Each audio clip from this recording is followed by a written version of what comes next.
Hi ಎಲ್ರಿಗೂ ನಮಸ್ಕಾರ. Kannada ಮೋಜೋ 360 YouTube ಚಾನಲ್ಗೆ ನಿಮ್ಮೆಲ್ಲರಿಗೂ ಕೂಡ ಪ್ರೀತಿಯ ಸ್ವಾಗತ. ಬಿಗ್ ಬಾಸ್ ಮನೇಲಿ ಇದ್ದಷ್ಟು ದಿನನೂ ತಮ್ಮ ಸರಳ ಸೌಮ್ಯ ಸ್ವಭಾವದಿಂದ ಸಾಕಷ್ಟು ಜನರ ಮೆಚ್ಚುಗೆಗೆ ಪಾತ್ರರಾದವರು ನಮ್ಮ ಅನುಷಾ ರೈ ಅವರು. ಅಂಡ್ ಸಿನಿಮಾ ಜಗತ್ತಿಗೆ ಆಕಸ್ಮಿಕವಾಗಿ ಎಂಟ್ರಿ ಕೊಟ್ಟರು ಕೂಡ ಇದುವರೆಗೂ 10ಕ್ಕಿಂತ ಹೆಚ್ಚು ಸಿನಿಮಾಗಳಲ್ಲಿ ಇವರು ಅಭಿನಯಿಸಿದ್ದಾರೆ. ಬಿಗ್ ಬಾಸ್ ಮನೆಯಲ್ಲಿ ಪರಿಪೂರ್ಣವಾಗಿ 50 ಡೇಸ್ ಅನ್ನ ಕಂಪ್ಲೀಟ್ ಮಾಡಿಕೊಂಡು ಕನ್ನಡಿಗರಿಗೆ ಮನೆ ಮಗಳ ತರನೇ ಆಗಿದ್ದಾರೆ ಅಂತ ಅನ್ಬೋದು. ಇವತ್ತು ನಮ್ಮ ಮಾತುಕತೆ ಅನುಷಾ ರೈ ಅವರ ಜೊತೆಗೆ ಅವರ ಬಿಗ್ ಬಾಸ್ ಜರ್ನಿ ಹಾಗೂ ಅವರ ಸಿನಿಮಾ ಜರ್ನಿಯನ್ನ ಬನ್ನಿ ಅವ್ರನ್ನ ಕಾರ್ಯಕ್ರಮಕ್ಕೆ ವೆಲ್ಕಮ್ ಮಾಡೋಣ. ಹಲೋ ಅನುಷಾ ಅವರೇ. ಹಲೋ, ನಮಸ್ಕಾರ. ನಮಸ್ತೆ. ನಾನ್ ಚೆನ್ನಾಗಿದ್ದೀನಿ, ನೀವ್ ಹೇಗಿದ್ದೀರಾ? ನಾನು ಚೆನ್ನಾಗಿದ್ದೀನಿ. ಖುಷಿ ಆಗ್ತಾ ಇದೆ. ಡೈಲಿ 9:30 ನಿಮ್ಮನ್ನ ನಾನು ಟಿವಿಲಿ ನೋಡ್ತಿದ್ದೆ, ಇವತ್ತು ನಾನು ಎದುರುಗಡೆ ನೋಡ್ತಾ ಇದ್ದೆ. ಸೊ ಹೇಗಿದ್ದೀರಾ? ಹೇಗ್ ಅನ್ನಿಸ್ತದೆ? ಆಚೆ ಬಂದಾಗ ಡೆಫಿನೆಟ್ಲಿ ಬೇಜಾರಾಯ್ತು, ನೋಡಿರ್ತೀರಾ ಸ್ಟೇಜ್ ಮೇಲೆ. ಬಟ್ ಬಂದು ಮನೆಗೆ ಬಂದು ಕೂತ್ಕೊಂಡು ರಿಲ್ಯಾಕ್ಸ್ ಆಗಿ ಫೋನ್ ನೋಡಿದ್ನಲ್ಲ, ಐ ಫೀಲ್ ರಿಯಲಿ ಹ್ಯಾಪಿ. ಎಷ್ಟು ಜನ ಇಷ್ಟಪಟ್ಟಿದ್ದಾರೆ, ಅವ್ರು ನನ್ನನ್ನು ಮನೆ ಮಗಳಾಗೆ ಟ್ರೀಟ್ ಮಾಡಿದ್ದಾರೆ. ನೀವು ಹೇಳ್ದಂಗೆ ನಾನು ಹೊರಗೆ ಬಂದಿದ್ದು ಅವ್ರ ಫ್ಯಾಮಿಲಿನಲ್ಲಿ ಯಾರೋ ಒಬ್ರಿಗೆ ಹರ್ಟ್ ಆಗಿ ಆಚೆ ಬಂದ್ರೇನೋ ಆ ಥರ ಒಂದು ಫೀಲ್ ಮಾಡಿಕೊಂಡು ಕಮೆಂಟ್ಸ್ಗಳು, ಮೆಸೇಜಸ್ಗಳು, ಆ ಪ್ರೀತಿ ಸಂಪಾದನೆ ಮಾಡೋದಿದೆಯಲ್ಲ, ಅದಕ್ಕಿಂತ ಜೀವನದಲ್ಲಿ ಇನ್ನೇನ್ ಬೇಕು. ಅದನ್ನ ಕ್ರಿಯೇಟ್ ಮಾಡ್ಕೊಟ್ಟಿದ್ದು ಬಿಗ್ ಬಾಸ್ ವೇದಿಕೆ. ಅದಕ್ಕೆ ಥ್ಯಾಂಕ್ಸ್. ಪ್ರೆಸೆಂಟ್ಲಿ ಗ್ರೇಟ್ಫುಲ್ ಆಗಿದ್ದೀರಾ? ಓಕೆ. ಸೊ ಬಿಗ್ ಬಾಸ್ ಮನೆಯಿಂದ ಹೊರಗೆ ಬರ್ತಿದ್ದಾಗೆ ನಿಮ್ ಮನೆಯವ್ರ ಅಂದ್ರೆ ರಿಯಾಕ್ಷನ್ ಹೇಗಿತ್ತು? ವೆಲ್ಕಮ್ ಹೇಗಿತ್ತು? ನಾವ್ ಮಮ್ಮಿ ಅಲ್ಲೇ ಅಳ್ತಾ ಇದ್ರು ಪಾಪ. ಅಂದ್ರೆ ಅವ್ರಿಗೆ ಸ್ವಲ್ಪ ಕಾನ್ಫಿಡೆನ್ಸ್ ಇತ್ತು, ಇನ್ನೂ ಇರ್ತಾಳೆ, ಚೆನ್ನಾಗಿ ಆಡ್ತಾ, ಅಂದ್ರೆ ಗೆಲ್ತೀನಿ ಅನ್ನೋದಕ್ಕಿಂತ ಇರ್ತಾಳೆ, ಚೆನ್ನಾಗಿ ಆಡ್ತಾ ಇದ್ದಾಳೆ, ಅವಳೆ ಪ್ರಯತ್ನ ಮೀರಿ ಅಂತ ಗೊತ್ತಿತ್ತು. But all of a sudden ಅವರಿಗೆ ಕಾಲ್ ಬಂತಂತೆ, ಅಂದ್ರೆ ಕರ್ಕೊಂಡು ಹೋಗೋದಕ್ಕೆ ಎಲಿಮಿನೇಟ್ ಆಗಿದ್ದಾರೆ, ಇವತ್ತು ಬಂದು ಪಿಕ್ ಮಾಡ್ಬೇಕು ಅಂದಾಗ ಅವ್ರಿಗೆ ತುಂಬಾ ಒಂಥರ ಹಾರ್ಟ್ ಬ್ರೇಕ್ ಆದಂಗಾಗಿದೆ ಮನೇಲಿ ಎಲ್ಲರಿಗೂ. ಇಷ್ಟು ಬೇಗ ಕಳಿಸ್ತಾ ಇದ್ದಾರೆ ಅಂತ ಅಂದ್ಬಿಟ್ಟು ತುಂಬಾ ಫೀಲ್ ಮಾಡ್ಕೊಂಡು ಬೆಳಗ್ಗೆಯಿಂದ ಅಳ್ತಾ ಇದ್ರಂತೆ. ನಂಗೆ ಗೊತ್ತಿಲ್ಲ, ನನ್ಗೆ ಆಚೆ ಕರ್ಕೊಂಬಂದ್ ಬಿಟ್ರಲ್ಲ, ಬ್ಲೈಂಡ್ ತೆಗ್ದು ಸ್ಟೇಜ್ ಮೇಲೆ ನಿಲ್ಸಿದ್ರು. ಆ ರೆಡ್ ಲೈಟ್ ಬಂದಿದ ತಕ್ಷಣ ನಂಗೆ ಅಲ್ಲಿ ಯಾರು ಕೂತಿದ್ದಾರೆ ಅಂತಾನೂ ಗೊತ್ತಿಲ್ಲ. All of a sudden Bigg Boss ಮನೆಯಿಂದ 50 ದಿನದಿಂದ ಒಳಗಡೆ ಇದ್ನಲ್ಲ, ಸಡನ್ ಆಗಿ ಅಷ್ಟು ಜನ ನೋಡಿದಾಗ, ಸ್ಟೇಜ್ ನೋಡಿದಾಗ ನಂಗೆ ಬ್ಲಾಂಕ್ ಆಗೋಯ್ತು. ಆಲ್ ಆಫ್ ಎ ಸಡನ್ ನನ್ಗೆ ಮೈಂಡ್ ಒಂಥರ ಏನ್ ಹೇಳ್ಬೇಕು ಗೊತ್ತಾಗ್ತಿಲ್ಲ. ಸುದೀಪ್ ಸರ್ ಬಂದು ಯಾರಿದಾರಲ್ಲಿ ಅಂತ ಹಿಂಗ್ ಕೇಳ್ತಾರೆ, ಅದು ಅಲ್ಲಿನೂ ನನಗೆ ಗೊತ್ತಾಗಿಲ್ಲ. ಹಿಂಗ್ ಸಡನ್ ಆಗಿ ಹಿಂಗ್ ನೋಡಿದಾಗ ಕಾಣಿಸಿದ್ರು, ಮಮ್ಮಿ ಅಳ್ತಾ ಕೂತಿದ್ರು. ಅವ್ರ ಕೈಯಲ್ಲಿ ಮೈಕ್ ಇತ್ತು, ಬಟ್ ಅವ್ರು ಅಳ್ತಾ ಇದ್ದಿದ್ ಕಾರಣ ಮೈಕ್ ತೆಗೆದು ಡ್ಯಾಡಿ ಕೈಯಲ್ಲಿ ಕೊಟ್ರು. ಅಲ್ಲಿ ಮತ್ತೆ ಹೋಗೋಕ್ ಹೋದೆ, ಅವ್ರು ಬಿಡ್ಲಿಲ್ಲ ಪ್ರೋಟೋಕಾಲ್ಸ್ ಅಂತ. ನನ್ಗೆ ಒಂಥರ ಸಿಕ್ಕಾಬಿಟ್ಟೆ, ಅದನ್ನ ಹೇಳಕ್ಕೂ ಆಗಲ್ಲ, ಎಕ್ಸ್ಪ್ರೆಸ್ ಮಾಡಕ್ ಆಗ್ತಿಲ್ಲ. Because it was like unexpected moment. ಆಚೆ ಹೋಗ್ತಾ ಇದೀನಿ, ತುಂಬಾ ಕಾನ್ಫಿಡೆಂಟ್ ಆಗಿದ್ದೆ, ಬಟ್ ಅದು ಅನ್ಎಕ್ಸ್ಪೆಕ್ಟೆಡ್ ಆಗಿತ್ತು. ಎನಿವೇಸ್ ದಟ್ಸ್ ಓಕೆ ಅಂತ ಅಂದ್ಬಿಟ್ಟು ಸುಮ್ಮನೆ ಆದೆ. ಬಟ್ ಮನೆಯಲ್ಲಿ ಏನಂತಾರೆ, ಲೈಕ್ ಅಷ್ಟು ದಿನ ಇರ್ತೀನಿ, ಇನ್ನು ಚೆನ್ನಾಗಿ ಆಡ್ತೀನಿ ಅಂತ ಅನ್ಕೊಂಡಿದ್ದವ್ರು ಈ ಒಂದು ಶಾಕಿಂಗ್ ಅಲ್ಲಿ ಮತ್ತೆ ಎಲ್ರು ನನ್ನ ಪರವಾಗಿ ಕಮೆಂಟ್ಸ್ ಆಗ್ತಿದ್ರಲ್ಲ, ಬಿಗ್ ಬಾಸ್ ಇದ್ ನ್ಯಾಯನಾ, justice for Anusha, we want Anusha back, ಅವ್ರ ಅನುಷಾ ಅವ್ರು ಇಲ್ಲ ಅಂತಾನೆ ನಾವು ಬಿಗ್ ಬಾಸ್ ನೋಡಲ್ಲ, ಈ ತರದ್ ಕಮೆಂಟ್ಸ್ಗಳು ಕಲರ್ಸ್ ಕನ್ನಡ ಪೇಜ್ ಅಲ್ಲೇ ಬರ್ತಾ ಇತ್ತು.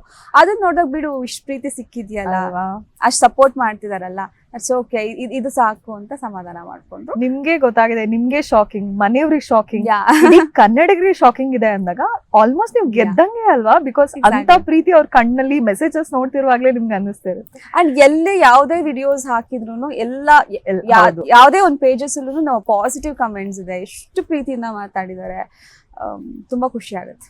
Very nice. ನಿಮ್ ಕಣ್ಣಲ್ಲಿ ಕಾಣಿಸಿದೆ, ಎಷ್ಟು ಗ್ರೇಟ್ಫುಲ್ ಆಗಿ ಫೀಲ್ ಆಗ್ತಾ ಇದೆ ಹೊರಗಡೆ ಬಂದು ಅಂತ.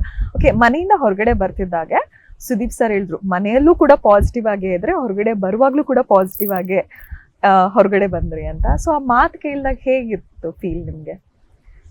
ನಂಗೆ ಸ್ಟೇಜ್ ಮೇಲೆ ಏನ್ ಮಾತಾಡ್ದೆ, ಅವ್ರು ಏನ್ ಹೇಳ್ತಾ ಇದಾರೆ ನಂಗೆ ಏನು ತಲೆಗೆ ಹೋಗ್ತಾ ಇರ್ಲಿಲ್ಲ. ಯಾಕೆ ಕಳ್ಸಿದ್ರಿ ಬಿಗ್ ಬಾಸ್, ನನ್ನ ಅಷ್ಟೇ ಇತ್ತು ತಲೆಯಲ್ಲಿ.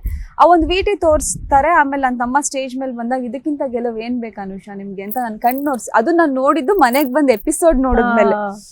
ಆ ಟೈಮಲ್ಲೂ ಗೊತ್ತಾಗಿಲ್ಲ, ಸ್ಟೇಜ್ ಮೇಲೆ ಏನು ಗೊತ್ತಾಗಿಲ್ಲ, ನಾನು ಏನ್ ಮಾತಾಡ್ದೆ ಅನ್ನೋದು ಕೂಡ ನನಗೆ ನೆನಪಿರ್ಲಿಲ್ಲ. ಮಿಡ್ ನೈಟ್ ಮನೆಗ್ ಬಂದು ಮಿಡ್ ನೈಟ್ ಜಿಯೋ ಸಿನಿಮಾಸ್ ಅಲ್ಲಿ ಎಪಿಸೋಡ್ ನೋಡಿದಾಗ ನನ್ ಕಣ್ಣು ನೋಡ್ಸಿದ್ದಾರೆ ಸರ್. ಅಂತ ಒಂದ್ ಕೈಗಳಿಂದ ನನ್ ಕಣ್ಣು ನೋಡ್ಸಿದ್ದಾರೆ, ಸಮಾಧಾನ ಹೇಳಿ ಬೆನ್ ತಟ್ಟಿದ್ದಾರೆ ಅಂತಂದಾಗ ಅದಕ್ಕಿಂತ ಅದೃಷ್ಟ ಇನ್ನೇನ್ ಬೇಕಲ್ವಾ? ಆ ಒಂದು ವ್ಯಕ್ತಿ ಅಂದ್ರೆ ನಿಜವಾಗ್ಲೂ ತುಂಬಾ grateful for Sudeep sir also. ತುಂಬಾ ಖುಷಿ ಆಯ್ತು ನಂಗೆ ಅದ್ ನೋಡಿದ ತಕ್ಷಣ, ಒಂಥರ ಕಣ್ಣಲ್ಲಿ ನೀರು ತುಂಬ್ಕೊಂಡ್ ಬಂತು ಅವ್ರ ಕಣ್ಣೋರಿಸಿದಾಗ. ಓಕೆ, ಸೊ ಬಿಗ್ ಬಾಸ್ ನಮ್ಮೆಲ್ರ ಪ್ರಕಾರ ನಾವು ಹೊರಗಡೆ ನೋಡೋರಿಗೆ ಮಾಯಾ ಲೋಕ ಅಂತ ಅನ್ಸುತ್ತೆ ಅಲ್ವಾ? ಅಂಡ್ ನೀವು ಅಲ್ಲಿ ಇದ್ದು ಬಂದವ್ರಿಗಂತೂ ಎಷ್ಟು ದಿನ ಬೇಕೇನು ಅದರಿಂದ ಚೇತರಿಸ್ಕೊಳಕ್ಕೆ ಅಂತಾನೆ ಅನ್ಬೋದು. ಸೊ ಈಗ ಕೂಡ ಮನೇಲಿದ್ದಾಗ ಬಿಗ್ ಬಾಸ್ ಧ್ವನಿಯ ವೈಬ್ಸ್ ಎಲ್ಲ ನೆನ್ಪಾಗತ್ತಾ? ಎಕ್ಸಾಕ್ಟ್ಲಿ, ನಾನು ನಿನ್ನೆ ಮುಂದೆಯಿಂದ ಎಲ್ಲಾ ಇಂಟರ್ವ್ಯೂಸ್ ಅಲ್ಲೂ ಅದನ್ನೇ ಹೇಳಿದೀನಿ. ಇದು ಬಿಗ್ ಬಾಸ್ ಅಂತ ಹೇಳ್ತಿದ್ದು ಮಿಸ್ ಮಾಡ್ಕೊಂತಾ ಇದೀನಿ. ಅಂಡ್ ಮೈಕ್ ಸಡನ್ ಆಗಿ ಆಚೆ ಬಂದ ತಕ್ಷಣ ಮಮ್ಮಿ ಮೈಕ್ ಹಾಕೊಂತೀನಿ, ಮೈಕ್ ಇಲ್ಲ. ಆದ್ರೆ ಮೈಕ್ ಹಾಕೊಂಡು ನಾವು ಅದು ಅಭ್ಯಾಸ ಆಗ್ಬಿಟ್ಟಿತ್ತು. ಮೈಕ್ ಇಲ್ಲ ಅಂತಂದ್ರೆ 30 ಸೆಕೆಂಡ್ಸ್ಗೆ ಎಷ್ಟು ಅಬ್ಸರ್ವ್ ಮಾಡ್ತಿರ್ತಾರೆ. ನಾನು ಬಿಗ್ ಬಾಸ್ ನೀವು ನನ್ನನ್ನೇ ನೋಡ್ತಾ ಇದ್ದೀರಾ, ಏನ್ ಮಾಡ್ತಾ ಇದ್ದೀರಾ ಬಿಗ್ ಬಾಸ್ ಅಂತೆಲ್ಲ ಕೇಳ್ತಾ ಇರ್ತಿದ್ದೆ. ಒಂದ್ 30 ಸೆಕೆಂಡ್ಸ್ ಮೈಕ್ ಇಲ್ಲ ಅಂತಂದ್ರೆ ಅನುಷಾ ನಿಮ್ಮ ಮೈಕ್ ಅನ್ನು ಧರಿಸಿಕೊಳ್ಳಿ ಅಂತ ಹೇಳ್ತಾ ಇದ್ರು. ಸೊ ಆ ವಾಯ್ಸ್ ಮಿಸ್ ಮಾಡ್ಕೋತಾ ಇದೀನಿ, ಮನೆ ಮಿಸ್ ಮಾಡ್ಕೋತಿದ್ದೀನಿ. ಎಕ್ಸಾಕ್ಟ್ಲಿ. ಅಂಡ್ ರೂಮ್ ಇಂದ ಗಾರ್ಡನ್ ಏರಿಯಾಗೆ ಹೋಗ್ಬೇಕು ಅಂದ್ರೆ ಇಲ್ಲಿಂದ ಅಲ್ಲಿವರೆಗೂ ನಡ್ಕೊಂಡು ಹೋಗ್ಬೇಕಾಗಿತ್ತು. ಆ living area, kitchen, it was so beautiful. First ಒಳಗೆ ಹೋದಾಗ ಅಯ್ಯೋ ಯಾಕೆ ಬಂದೆ ಅನ್ಸ್ತು, ಮನ್ಸಲ್ಲಿ ಅನ್ಸಿದ್ ನಿಜ, ಬಟ್ ಅದನ್ನ ಎಕ್ಸ್ಪ್ರೆಸ್ ಮಾಡಿರ್ಲಿಲ್ಲ. ಬಿಕಾಸ್ ನರಕಕ್ಕೆ ಹೋಗ್ತೀನಿ ಹೋಗಿದ ತಕ್ಷಣ. ಊಟನೂ ಸರಿಯಾಗಿ ಕೊಡ್ತಾ ಇರ್ಲಿಲ್ಲ, ಮೊಸರನ್ನ ಎಲ್ಲ ಕೊಡ್ತಿದ್ರು, ಅದು ಆಗ್ತಿಲ್ಲ, ನಂಗೆ ಬೇಕಾಗಿತ್ತಾ ಅಂತೆಲ್ಲ ಅನ್ಕೋತಾ ಇದ್ದೆ. ಬಟ್ ಯಾವಾಗ ಮನೆ ಒಂದಾಗ್ಲಿ, ಆಮೇಲೆ ಅಲ್ಲೂ ಕೆಲವೊಂದು ಚಾಲೆಂಜಸ್ಗಳನ್ನ ಫೇಸ್ ಮಾಡಿದಾಗ ಇದನ್ನೇ ನಾನು ಫೇಸ್ ಮಾಡ್ತೀನಿ, ಲೈಫಲ್ಲೂ ಯಾವುದೇ ಚಾಲೆಂಜಸ್ ನ ಫೇಸ್ ಮಾಡ್ಬೋದು ಅನ್ನೋ ಒಂದು ಧೈರ್ಯ, ಕಾನ್ಫಿಡೆನ್ಸ್ ಬಂತು. ಆಮೇಲೆ ಮನೆ ಒಂದಾದ್ಮೇಲೆ ತುಂಬಾ ಚೆನ್ನಾಗಿತ್ತು. ಆ ಟಾಸ್ಕ್ಗಳಿರ್ಬೋದು, ಆಕ್ಟಿವಿಟೀಸ್ ಇರ್ಬೋದು, it is like complete package ಅಂತಾನೆ ಹೇಳ್ಬೋದು. ಬೆಳಗ್ಗೆ ಎಬ್ಬಿಸ್ತಾರಲ್ಲ, ಎಬ್ಬಿಸ್ದಾಗ ಒಂದು ಮೇಕಪ್ ಸಾಂಗ್ ಆಗ್ತದೆ, ನಮ್ಗಂತೂ ನೋಡೋರಿಗೆ ಫುಲ್ ಅಲ್ಲಿ ಡಾನ್ಸ್ ಮಾಡ್ತಾ ಶುರು ಮಾಡ್ತೀವಿ ದಿನಾನ. ಗುಡ್ ನೈಟ್ ಅಂತ ಲೈಟ್ಸ್ ಆಫ್ ಮಾಡೋವರೆಗೂ ಆಕ್ಯುಪೈಡ್ ಆಗಿರುತ್ತೆ. ಫ್ರೀ ಇರೋದೇ ಇಲ್ಲ. ಫ್ರೀ ಸಿಗೋದು ಯಾವತ್ತಾದ್ರೂ ಒಂದಿನ ಅಷ್ಟೇ, ಬಿಟ್ರೆ ಆಕ್ಯುಪೈಡ್ ಆಗಿರುತ್ತೆ ಡೇ. ಒಂಥರ ಬ್ಯೂಟಿಫುಲ್ ಎಕ್ಸ್ಪೀರಿಯನ್ಸ್ ಅನ್ನೋದು. I totally agree. ಬಿಕಾಸ್ ನಾವ್ ಒಂದು ರೆಸಾರ್ಟ್ ಹೋಗಿ ಬಂದ್ರೆ 4 ದಿನ ಅದೇ ಹ್ಯಾಂಗ್ ಓವರ್ ಅಲ್ಲಿ ಇರ್ತೀವಿ. ನೀವು 50 ದಿನ ಜನಗಳ ಸಂಪರ್ಕ ಇಲ್ಲದೆ ಅಲ್ಲೇ ಕುತ್ಕೊಂಡ್ರೆ ಕನ್ಸಲೆಲ್ಲ ಬಂದಿದ್ಯಾ ಈ ಬಿಗ್ ಬಾಸ್ ನೆನಪುಗಳೆಲ್ಲ? ನಿದ್ದೆನ ಸರಿಯಾಗಿ ಮಾಡಕ್ ಆಗಿಲ್ಲ. ಇನ್ಫ್ಯಾಕ್ಟ್ ಅಲ್ಲಿ ಬಿಗ್ ಬಾಸ್ ಮನೇಲಿ ಕಾಣಿಸ್ತಾ ಇದ್ದು ಫ್ಲೈಟ್ಸ್ ಅಷ್ಟೇ, ಏನು ಕಾಣಿಸ್ತಾ ಇಲ್ಲ, ಏನು ಗೊತ್ತಾಗ್ತಿಲ್ಲ ಎಲ್ಲಿದೀವಿ. ಇನ್ಫ್ಯಾಕ್ಟ್ ಇವಾಗ್ಲೂ ಗೊತ್ತಿಲ್ಲ. ನನ್ನ ಆಚೆ ಕರ್ಕೊಂಡ್ ಬಂದ ತಕ್ಷಣ ಕಣ್ಣಿಗೆ ಬಟ್ಟೆ ಕಟ್ಟಿನೇ ಕರ್ಕೊಂಡು ಹೋಗಿದ್ದು. ಒಳಗಡೆ ಕರ್ಕೊಂಡು ಬರ್ಬೇಕಾದ್ರೆ ಕಾರ್ ಫುಲ್ ಕ್ಲೋಸ್ ಆಗಿತ್ತು, ಕಣ್ಣಿಗೆ ಬ್ಲೈಂಡ್ ಫೋಲ್ಡ್ ಹಾಕಿನೇ ಒಳಗೆ ಕರ್ಕೊಂಡು ಹೋಗಿದ್ದು. ಸುತ್ತಮುತ್ತ ಏನಿದೆ ಅಂತಾನು ನನಗೆ ಗೊತ್ತಿಲ್ಲ. ಓಕೆ, ನಂಗೆ ಗೂಸ್ಬಂಪ್ಸ್ ಬಂದಾಗ ಅನಿಸ್ತಾ ಇದೆ ಕೇಳ್ತಾ ಇದ್ರೆ. ನೀವು ಸ್ಟಾರ್ಟಿಂಗ್ ಬಿಗ್ ಬಾಸ್ ಮನೆಗೆ ಹೋಗುವಾಗ್ಲೇನೆ ನರಕಕ್ಕೆ ಎಂಟ್ರಿ ಆಗ್ತೀರಾ ಅಲ್ವಾ? ಅದು ಸ್ವರ್ಗ ನರಕ ಅಂತ ಇತ್ತು. ಅಂಡ್ ಸ್ಟಾರ್ಟಿಂಗ್ ನರಕಕ್ಕೆ ಹೋದ ತಕ್ಷಣ ಅದು ನಿಮ್ಗೆ ಏನೋ ಮನಸ್ಸಿನ ಸ್ಥೈರ್ಯ ಸ್ವಲ್ಪ ಕುಗ್ಗಿಸ್ದಂಗ ಆಯ್ತು, ಅಯ್ಯೋ ನಾನು ಹೋಗ್ಬಿಟ್ನಾ ಅಂತ ಅನ್ನಿಸ್ತಾ? ಅಥವಾ ಈ ಹೊಸ ಕಾನ್ಸೆಪ್ಟ್ ಬಗ್ಗೆ ಏನ್ ಅನ್ನಿಸ್ತು ನಿಮ್ಗೆ? ಇಲ್ಲ, ಹೊಸ ಕಾನ್ಸೆಪ್ಟ್ ಲೈಕ್ ನರಕ ಸ್ವರ್ಗ ಅನ್ನೋದು ನಾವು ಸಿನಿಮಾದಲ್ಲಿ ನೋಡಿರ್ತೀವಿ, ಅಥವಾ ಸುಮ್ಮನೆ ಏನೋ ಒಂದು ಇಮ್ಯಾಜಿನೇಷನ್ ಇರುತ್ತೆ. ಅದನ್ನ ಎಕ್ಸ್ಪೀರಿಯನ್ಸ್ ಮಾಡಕ್ಕೆ ಬಿಗ್ ಬಾಸ್ ಏನೋ ಒಂದು ಕ್ರಿಯೇಟ್ ಮಾಡ್ತಾ ಇದಾರೆ, ಒಂದು ಕ್ರಿಯೇಟಿವಿಟಿ. ಅದ್ ನೋಡಿದಾಗ ಓಕೆ ಇರ್ಲಿ ಸ್ವರ್ಗ, ಐ ಮೀನ್ ಆಚೆನೂ ನಮ್ ಲೈಫ್ ಕಂಫರ್ಟ್ ಝೋನ್ ಅಲ್ಲೇ ಇತ್ತಲ್ವಾ ಇಷ್ಟ ದಿನ. ಈಗ ಬಿಗ್ ಬಾಸ್ ಅಂತಾನೆ ನಾವು ಡಿಸೈಡ್ ಮಾಡ್ಕೊಂಡು ಒಳಗೆ ಹೋಗ್ತಿದೀವಿ ಅಂತ ಅಂದಾಗ, ನರಕಕ್ಕೆ ಕಳಿಸಿದಾಗ ನಂಗೇನು ಬೇಜಾರಾಗ್ಲಿಲ್ಲ. ಓಕೆ, ಅಲ್ಲಿ ಅದನ್ನ ಫೇಸ್ ಮಾಡಿನೇ ನಾವು ಸ್ವರ್ಗಕ್ಕೆ ಹೋಗೋಣ ಅಂತ ಹೋದೆ. ಕೆಲವೊಂದ್ ಬಾರಿ ಬೇಜಾರಾಗಿದ್ದುಂಟು, ಯಾಕಂದ್ರೆ ಒಂದೇ ವಾಶ್ರೂಮ್ ಇರ್ತಾ ಇತ್ತು. ಅಂಡ್ ತಣ್ಣೀರ್ ಸ್ನಾನ, ಊಟ ಸರಿಯಾಗಿ ಆಗ್ತಾ ಇರ್ಲಿಲ್ಲ, ಕೆಳಗ್ ಮಲಗ್ಬೇಕಿತ್ತು, ಚಳಿ ಆಗೋದು. ಅಂದ್ರೆ ನರಕದಲ್ಲಿ ಇದ್ದಾಗ ನಿದ್ದೆನೆ ಮಾಡಿಲ್ಲ ಅನ್ಕೊಳ್ಳಿ.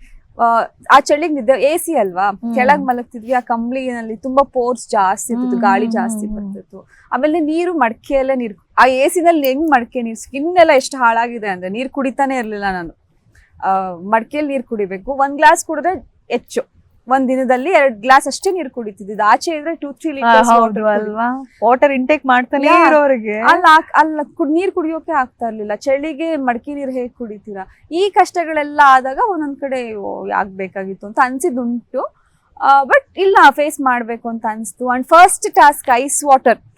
ಹೇಳದ್ನಲ್ಲ, ಮಡಕೆ ನೀರು, AC, ಸರಿಯಾಗಿ ಊಟ ಇರ್ತಿರ್ಲಿಲ್ಲ, ಬಾಡಿ ಫುಲ್ ಡಿಹೈಡ್ರೇಟ್ ಆಗಿದೆ. ಅದ್ರ ಮಧ್ಯದಲ್ಲಿ ಐಸ್ ವಾಟರ್ ಅಲ್ಲಿ ಹಿಂಗ್ ಮಾಡಿ ಮಾಡಿ ಮಾಡಿ ಹೋಗಿ ಯಾರು ಫಸ್ಟ್ ಹೋಗಿ ಬೆಲ್ ಹೊಡಿತಾರೆ ಅವ್ರ ವಿನ್. ಆ ನಾಮಿನೇಷನ್ ಇಂದ ಸೇಫ್ ಆಗ್ತಾರೆ. ಬಾಡಿಲಿ ಎನರ್ಜಿ ಇಲ್ಲ, ಬಟ್ ಸ್ಟಿಲ್ ಆ ಟಾಸ್ಕ್ ನ ಆಡಿ ನಾನು ಗೆಲ್ತೀನಿ. ಆ ಕೈಯಲ್ಲಿ ಹಿಂಗ್ ಶೂಲ ಹಿಂಗ್ ಇಟ್ಕೊಂಡು ಹಿಂಗ್ ನಿಂತ್ಕೊಂತೀನಲ್ವಾ, ಅಲ್ಲೊಂದ್ ಪವರ್ ಬಂತು ಅನ್ಸುತ್ತೆ ನಂಗೆ. ಪ್ರಾಬಬ್ಲಿ ಐ ಚೇಂಜ್ ಮೈಂಡ್ ನ ಚೇಂಜ್ ಮಾಡ್ಕೊಂಬಿಟ್ಟೆ. ಏನ್ ಬೇಕಾದ್ರೂ ಮಾಡಕ್ ಸಾಧ್ಯ ಇದೆ, ಆಗದೆ ಇರೋದು ಏನೂ ಇಲ್ಲ ಪ್ರಪಂಚದಲ್ಲಿ. 100% ಎಫರ್ಟ್ ಹಾಕೋಣ, ಗಿವ್ ಅಪ್ ಮಾಡಬಾರ್ದು ಅನ್ನೋ ಒಂದು ಉದ್ದೇಶದಲ್ಲಿ ಆಡೋಣ, ನಾನು ಗೆಲ್ತೀನಿ ಅನ್ನೋ ಒಂದು ಮೈಂಡ್ ಸೆಟ್. ಆ ಟಾಸ್ಕ್ ಗೆದ್ನಲ್ಲ ಅವತ್ತು ಬಂತು. ಅಲ್ಲಿಂದ ಸೇಮ್ ಮೈಂಡ್ ಸೆಟ್, ಇಲ್ಲ ಏನ್ ಬಂದ್ರು ಬಿಡ್ಬಾರ್ದು, ಆಡ್ಬೇಕು, ಮಾಡ್ಬೇಕು. ಯಾರ್ ಬೇಕಾದ್ರೂ ಏನೇನ್ ಬಂದ್ರು ಫೇಸ್ ಮಾಡೋಣ, ಹೆದರ್ಕೊಂಡು ಹಿಂದೆ ಹೆಜ್ಜೆ ಇಡೋದ್ ಬೇಡ ಅಂತ ನನಗೆ ಸ್ಟ್ರಾಂಗ್ ಆಗಿ. ಅಂಡ್ ಒಂದು ವೆರಿ ನೈಸ್ ಆಗಿ ಒಂದು ಸೇಯಿಂಗ್ ಹೇಳಿದ್ರೆ, ಹೊರಗಡೆ ಯಾವಾಗ್ಲೂ ಕಂಫರ್ಟ್ ಝೋನ್ ಅಲ್ಲೇ ಇರ್ತೀವಿ.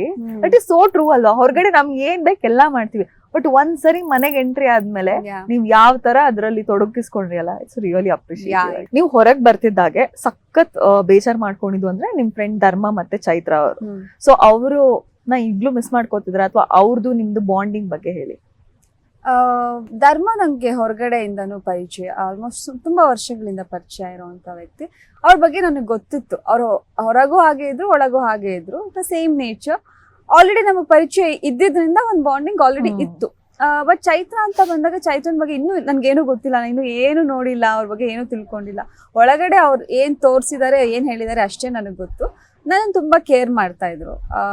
ಅಂದ್ರೆ ಅನುಷಂಗೋಸ್ಕರ ಅನುಷಂಗ್ ಬೇಕು, ಅನುಷ ಊಟ ಮಾಡದ್ಲ, ಅಥವಾ ನಂಗೆ ಏನಾದ್ರು ನೋವಾದಾಗ ಫಸ್ಟ್ ಓಡ್ ಬರೋದು. ಇವನ್ ಭವ್ಯಾನು ಕೇರ್ ಮಾಡಿದ್ದಾರೆ, ಮೋಕ್ಷಿತಾನು ಕೇರ್ ಮಾಡಿದ್ದಾರೆ, ಅದಕ್ಕಿಂತ ಒಂಚೂರು ಜಾಸ್ತಿ ಚೈತ್ರನು ಕೇರ್ ಮಾಡಿದ್ದಾರೆ.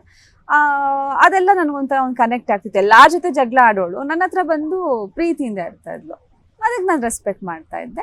ಆಚೆ ಬಂದಾಗ ಹತ್ತಿದ್ ನೋಡಿ ನನ್ಗೂ ಅಳು ಬಂತು. ಚೈತ್ರ, ಭವ್ಯ, ಧರ್ಮ 3 ಜನನು ಅಳ್ತಾ ಇದ್ರು. ಬೇಜಾರಾಯ್ತು, ನಾನು ಮಿಸ್ ಮಾಡ್ಕೊಳ್ತಾ ಇದ್ದೀನಿ ಅವ್ರನ್ನೆಲ್ಲ ಅಂತ ಅನ್ಸ್ತು. ಬಿಕಾಸ್ ಎದ್ದಾಗಿಂದ ರಾತ್ರಿ ಮಲ್ಗೋವರೆಗೂ, ರಾತ್ರಿ ಮಲ್ಗೋದ್ಮೇಲೂ ನಮ್ ಮಾತುಗಳು ಇರ್ತಿತ್ತು. ಇಲ್ಲಿ ಭವ್ಯ ಇರ್ತಾ ಇದ್ರು, ಅಲ್ಲಿ ಧರ್ಮ ಇರ್ತಾ ಇದ್ರು, ಅಂದ್ರೆ ಬೆಡ್ಗಳು. ನನ್ ಬೆಡ್ ಭವ್ಯ, ಚೈತ್ರನ್ ಬೆಡ್ ಆಪೋಸಿಟ್ ಇದ್ರು, ಅವಳು ಬಂದ್ ಇಲ್ಲಿ ಮಧ್ಯದಲ್ಲೇ ಇರ್ತಾ ಇದ್ಲು. Hostel roommate. ಸೊ ಆತರ ಅಂದ್ರೆ ಬೆಳಗ್ಗೆ ಎದ್ದಾಗಿಂದ ನೈಟ್ ವರ್ಗು ಅಷ್ಟು ಒಟ್ಟಿಗೆ ಮಾತು ಆಡ್ತಾನೆ ಇದ್ವಿ. ಈಗ ಆಚೆ ಬಂದು ಅವ್ರನ್ನ ನೋಡ್ದಾಗ ಬೇಜಾರಾಗುತ್ತೆ, ಶಟ್ ನಾನು ಅಲ್ಲಿ ಇಲ್ಲಲ್ಲ ಅಂತ. ಸೊ ಖಂಡಿತವಾಗೂ ಮಿಸ್ ಮಾಡ್ಕೋತಾ ಇದ್ದಾರ ತುಂಬಾ ಎಲ್ಲಾರ್ನು, ಬಿಗ್ ಬಾಸ್ ಮನೇನು ಕೂಡ. ಓಕೆ, ಸೊ ಬಿಗ್ ಬಾಸ್ ಮನೇಲಿ ನಾವು ನಿಮ್ಮನ್ನ ನೋಡಿರುವ ಹಾಗೆ ತುಂಬಾ ಸಾಫ್ಟ್ ಸ್ಪೋಕನ್, ನೀವು ತುಂಬಾ ಸೌಮ್ಯ ಸ್ವಭಾವದವರು, ಯಾರನ್ನೂ ಹರ್ಟ್ ಮಾಡೋದಿಲ್ಲ. ಯಾರು ಏನೇ ಅಂದ್ರೂ ಕೂಡ ಜಾಸ್ತಿ ಅಂದ್ರೆ ಲಿಮಿಟ್ ಮೀರಿ ಏನು ಕೂಡ ಕೂಗಾಡೋದು ಏನು ಮಾಡೋದಿಲ್ಲ. ಸೊ ಈ ಒಂದು ಅಂದ್ರೆ ನಡೆ ನಿಮ್ಗೆ ಹಿನ್ನಡೆ ಆಯ್ತು ಅಂತ ಅನ್ಸುತ್ತಾ? ಅಂದ್ರೆ ಅಗ್ರೆಸಿವ್ ಆಗದೆ ಇರೋದು. ಅಂದ್ರೆ ವಾಟ್ ಐ ಬಿಲೀವ್, ಜಗಳಾಡಿದ್ರೇನೆ ಬಿಗ್ ಬಾಸ್ ಅಂತ ಏನಲ್ಲ. ಅಲ್ಲಿರೋರೆಲ್ಲ ಅಗ್ರೆಷನ್ ಕಮ್ಮಿ ಆಯ್ತು ಅಂತ. ಇವಾಗ ಜಗದೀಶ್ ಸರ್ ಅವ್ರು ಇದ್ರು, ಅವ್ರು ನೀವ್ ಯಾವ ತರ ನೋಡಿದ್ದೀರಾ? ಕಂಟೆಂಟ್ ಒಂದು ಬ್ಯೂಟಿಫುಲ್ ಆಗಿ, ಅಂದ್ರೆ ಹಂಸ ಮೇಡಮ್ ಜೊತೆ ಮಾತಾಡ್ಕೊಂಡು, ಹಾಡು ಹೇಳ್ಕೊಂಡು, ಡಾನ್ಸ್ ಮಾಡ್ಕೊಂಡು, ಅವ್ರದ್ದೇ ಆದ ಒಂದು ಓನ್ ಕ್ರಿಯೇಟಿವಿಟಿ. ನಾನು ಕೆಲವೊಂದು ಎಪಿಸೋಡ್ಸ್ ನಮ್ಮ ಮಮ್ಮಿ ಹೇಳ್ದಂಗೆ ನಿಮ್ಗಿಂತ ಜಾಸ್ತಿ ಜಗದೀಶ್ ಅವರೇ ಇರ್ತಾ ಇದ್ರು. ಆಲ್ಮೋಸ್ಟ್ 1.5 ಅವರ್ ಅಲ್ಲಿ 40 ನಿಮಿಷ ಜಗದೀಶ್ ಅವರೇ ಇರ್ತಿದ್ರು. ನೀವೆಲ್ಲ ಏನ್ ಮಾಡ್ತಿದ್ರಿ ಅಂತ ಕೇಳಿದ್ರು. ಸೊ ಅವ್ರಲ್ಲಿ ಜಗಳ ಆಡೋದ್ ಹಾಕಿದಾರ? ಇಲ್ಲ, ಅವರು ನಗ್ತಾ ಮಿನ್ಕೊಂಡ್ ಕ್ರಿಯೇಟ್. ಸೊ ಅಲ್ಲಿ ಏನಂತಂದ್ರೆ ಕಂಟೆಂಟ್ ಕೊಡ್ಬೇಕು. ಅಂದ್ರೆ ನಮ್ಮಿಂದ ಏನ್ ಕಾಂಟ್ರಿಬ್ಯೂಟ್ ಆಗ್ತಿದೆ ಬಿಗ್ ಬಾಸ್ಗೆ, ಅಂಡ್ ಜನಕ್ಕೆ ಏನ್ ಸಿಗ್ತಾ ಇದೆ, ನಾವೇನೋ ಒಂದು ಎಂಟರ್ಟೈನಿಂಗ್ ಆಗಿದೀವ, ಅಥವಾ ನಮ್ಮ ಒಂದು ಟ್ಯಾಲೆಂಟ್ ನ ತೋರಿಸ್ತಿದೀವ, ಈ ತರದ್ದಷ್ಟೇ ಬಿಗ್ ಬಾಸ್ ಅಂತ ನಾನ್ ಟ್ರಸ್ಟ್ ಮಾಡಿದ್ದು. ಅಗ್ರೆಷನ್ ಕಮ್ಮಿ ಆಯ್ತು, ಅದಕ್ಕೆ ನೀವು ಹೊರಗೆ ಬಂದ್ರಿ ಅಂತ ಕೆಲವೊಬ್ರು ಕ್ವಶನ್ ಕೇಳಿದಾಗ, ಅಥವಾ ಅಲ್ಲೂ ನನ್ನ ನಾಮಿನೇಟ್ ಮಾಡಕ್ ರೀಸನ್ಸ್ ಉಪಯೋಗಿಸ್ಕೊಂತಿದ್ದಾಗ ನನ್ಗೆ ಐ ಡೋಂಟ್ ಅಗ್ರಿ ದಟ್. ಅವರು ನಂಗೆ ಬಿಗ್ ಬಾಸ್ ಟೀಮು ಏನ್ ಹೇಳಿರ್ಲಿಲ್ಲ. ನಾನು ಹೇಳಿದೆ ಜಗಳ ಮಾಡ್ಬೇಕಾ ಅಂತಂದಾಗ, ಇಲ್ಲ ಮೇಡಮ್, ಜಗಳ ಆಡಿ ಎಲ್ಲಾರು ಅದೊಂದು ರಾಂಗ್ ಅಸಂಪ್ಷನ್ ಅನ್ಕೊಂಡಿದ್ದಾರೆ. ಹೋಗಿ ಕೇಳಿದ್ರಿ ಆದ್ರೆ ಅವರು ಕೇಳ್ತಾರೆ ನಮ್ಮ ಬಗ್ಗೆ, ನಾವು ಹೇಳ್ಬೇಕಲ್ವ. ಸುಮ್ನೆ ಏನೋ ಸುಳ್ಳು ಹೇಳ್ಬಿಟ್ಟು ನಾವು ಒಳಗ್ ಹೋಗ್ಬಾರ್ದು. ನಮ್ ವ್ಯಕ್ತಿತ್ವ ಏನು ಅಂತ ಹೇಳ್ಬಿಟ್ಟೆ ಒಳಗ್ ಹೋಗ್ಬೇಕಲ್ವಾ. ಅವ್ರು ನಮ್ಮನ್ನ ಸೆಲೆಕ್ಟ್ ಮಾಡ್ಬೇಕನ್ನ ಮಾಡ್ತೀನಿ ಅಂತ ಹೇಳಿ ಒಳಗೋಗಿ ನಾನು ಏನು ಮಾಡ್ಲಿಲ್ಲ ಅಂದ್ರೆ ಅವ್ರಿಗೂ ಡಿಸಪಾಯಿಂಟ್ ಆಗುತ್ತೆ. ಆ ಕ್ವಶನ್ ನಾನು ಕೇಳ್ದೆ, ಬಿಕಾಸ್ ನನಗ್ ಜಗಳ ಮಾಡಕ್ ಆಗಲ್ಲ. ಸೊ ಅದನ್ನ ಕೇಳಿದಾಗ, ಇಲ್ಲ, ನಿಮ್ ವ್ಯಕ್ತಿತ್ವಕ್ಕೆ ಧಕ್ಕೆ ಬಂದಾಗ ನೀವು ಮಾತಾಡಿ, ನಾವು ಜಗಳನೇ ಆಡ್ಬೇಕು ಅಂತ ಅನ್ಕೊಂಡಿರೋದೆಲ್ಲ ರಾಂಗ್ ಅಸಂಪ್ಷನ್ ಬಿಗ್ ಬಾಸ್ ಟೀಮೇ ಹೇಳಿದಾಗ ನನ್ಗೆ ಅದನ್ನ ಇರ್ಲಿಲ್ಲ. ಬಟ್ ಇವ್ರು ಯಾಕೆ ನಾಮಿನೇಷನ್ಸ್ ರೀಸನ್ ತಗೋತಿದ್ದಾರೆ ನಂಗೆ ಇನ್ನೂ ಅರ್ಥ ಆಗ್ತಿಲ್ಲ. ಬಟ್ ನಂದು ಮೇ ಬಿ ಮಿಸ್ಟೇಕ್ ಏನಾಗಿದೆ ಅಂದ್ರೆ, ಇನ್ನೂ ಆಕ್ಟಿವ್ ಆಗಿರ್ಬೋದಾಗಿತ್ತು, ಏನಾದ್ರೂ ಒಂದು ಜನಕ್ಕೆ ನನ್ನ ಒಂದು ಟ್ಯಾಲೆಂಟ್ ನ ತೋರಿಸ್ಬೋದಾಗಿತ್ತು. ಸೊ ಇದು ಇಲ್ಲಿ ಹಿನ್ನಡೆ ಆಯ್ತು ಅನ್ಸುತ್ತೆ. Okay, but you stick to yourself ಅಲ್ವಾ? ನಾನು ಈ ತರನೇ ಇದ್ದಿದ್ದು, ನಾನು ಹಾಗೆ ನಂಗೆ ಅನ್ನೆಸೆಸರಿ ಡ್ರಾಮಾಸ್ ಮಾಡಕ್ಕಾಗಲ್ಲ, ಕಿರ್ಚಕ್ ಬರುತ್ತೆ, ಬರಲ್ಲ ಅಂತಲ್ಲ. ಪ್ರತಿಯೊಬ್ಬ ಮನುಷ್ಯನಿಗೂ ಅವ್ರಿಗೆ ಹರ್ಟ್ ಆದಾಗ ಡೆಫಿನೆಟ್ಲಿ ಕೂಗಾಡ್ತಾರೆ, ಕಿರ್ಚಾಡ್ತಾರೆ, ಬರುತ್ತೆ. ಬಟ್ ಆ ಲೆವೆಲ್ ನನ್ ಕೈಲಾಗಲ್ಲ. ನಾನ್ ಹಿಂಗೆ ಇಷ್ಟ ನೋಡಿದೀವಿ. ಓಕೆ, ಮೋಕ್ಷಿತ್ ಅವರು ಇನ್ನೇನ್ ಎಲಿಮಿನೇಟ್ ಆಗಿ ಮನೆಗೆ ಹೋದ್ರು ಅನ್ನೋ ಹಂತಕ್ಕೆ ದಾಟ್ಬಿಟ್ಟು ಮತ್ತೆ ವಾಪಸ್ ಬಂದ್ರು. ಅಂಡ್ ಅವ್ರು ವಾಪಸ್ ಬಂದ್ಮೇಲೆ ಕಂಪ್ಲೀಟ್ಲಿ ಚೇಂಜ್ ಆದ್ರು, ಅಂದ್ರೆ ಅವ್ರ ನಡೆ ನುಡಿಯಲ್ಲ ಅನ್ನೋದು ವೀಕ್ಷಕರ ಭಾವನೆ. ಸೊ ಇದ್ರ ಬಗ್ಗೆ ನೀವ್ ಏನ್ ಹೇಳ್ತೀರಾ? ಅಂದ್ರೆ ಮೋಕ್ಷಿ ನಾನು ಕುತ್ಕೊಂಡ್ ಮಾತಾಡ್ಬೇಕಾದ್ರೆ, ಅಂದ್ರೆ ನಾನು ಅವರು ತುಂಬಾ ಡಿಸ್ಕಸ್ ಮಾಡ್ತಾ ಇದ್ವಿ, ಮಾತಾಡ್ತಾ ಕೆಲವೊಮ್ಮೆ ಅವಾಗ ಅವ್ರು ಹೇಳ್ತಾ ಇದ್ರು, ಆ ಹಾಟ್ ಸೀಟ್ಗೆ ಹೋಗಿ ಬರೋದಿದೆಯಲ್ಲ, ಎಷ್ಟು ದುಃಖ ಆಗತ್ತೆ. ಅಂದ್ರೆ ಹೊರಗೆ ಹೋಗ್ತಾ ಇದೀನಿ ಅಂತ ಬೇಜಾರಲ್ಲ, ಏನು ಮಾಡ್ದೆ, ನನ್ನನ್ನು ಪ್ರೂವ್ ಮಾಡ್ಕೊಳ್ದೆ ಹೋಗ್ತಾ ಇದೀನ, ಅಂದ್ರೆ ನಾನು ಎಲ್ಲೋ ಸೋತ್ಬಿಟ್ನ ಅನ್ನೋ ಒಂದು ಬೇಜಾರು ನನಗಾಯ್ತು. ಅಂಡ್ ಆಚೆಗಡೆನೂ ಅಮ್ಮ ನನ್ಗೆ ಏನೋ ಒಂದು ಕನ್ಸಿಟ್ಕೊಂಡು ಒಳಗೆ ಕಳ್ಸಿದ್ದಾರೆ ಬಿಗ್ ಬಾಸ್ ಮನೇಲಿ. ಅಂದ್ರೆ ಅವ್ರ ಕನ್ಸಿದ್ದು. ಆಚೆ ಹೋದ್ಮೇಲೆ ಬೇರೆ ಲೈಫು ಇರುತ್ತೆ, ಬೇರೆ ಪ್ರಾಜೆಕ್ಟ್ ಸಿಗುತ್ತೆ, ಕಂಟಿನ್ಯೂ ಮಾಡ್ತೀನಿ ಅನ್ಕೊಳ್ಳಿ. ಬಟ್ ಇಲ್ಲಿ ಬಂದು ಏನು ಮಾಡ್ಕೊಳ್ದೆ ಹೋಗ್ಬಿಟ್ರೆ ಅದಕ್ಕಿಂತ ರಿಗ್ರೆಟ್ ಇನ್ನೇನು ಇಲ್ಲ ಲೈಫ್ ಅಲ್ಲಿ ಅಂತ ಅವ್ರಿಗೆ ಫೀಲ್ ಆಯ್ತಂತೆ. ಆ ಕಾರಲ್ಲಿ ಕೂತಾಗ ಹಿಂಗ್ ಕರ್ಕೊಂಡು ಹೋಗ್ಬೇಕಾದ್ರೆ ವಾಪಸ್ ಬರ್ಲಿಲ್ಲ ಅಂದ್ರೆ, ಬಟ್ ವಾಪಸ್ ಬರ್ಬೇಕಾದ್ರೆ ನಾನು ಹಿಂಗ್ ಸೈಲೆಂಟ್ ಆಗಿದ್ರೆ ನನ್ಗೆಲ್ಲಾರು ಸೈಡ್ ಲೈನ್ ಮಾಡ್ಬಿಡ್ತಾರೆ. I have to be active.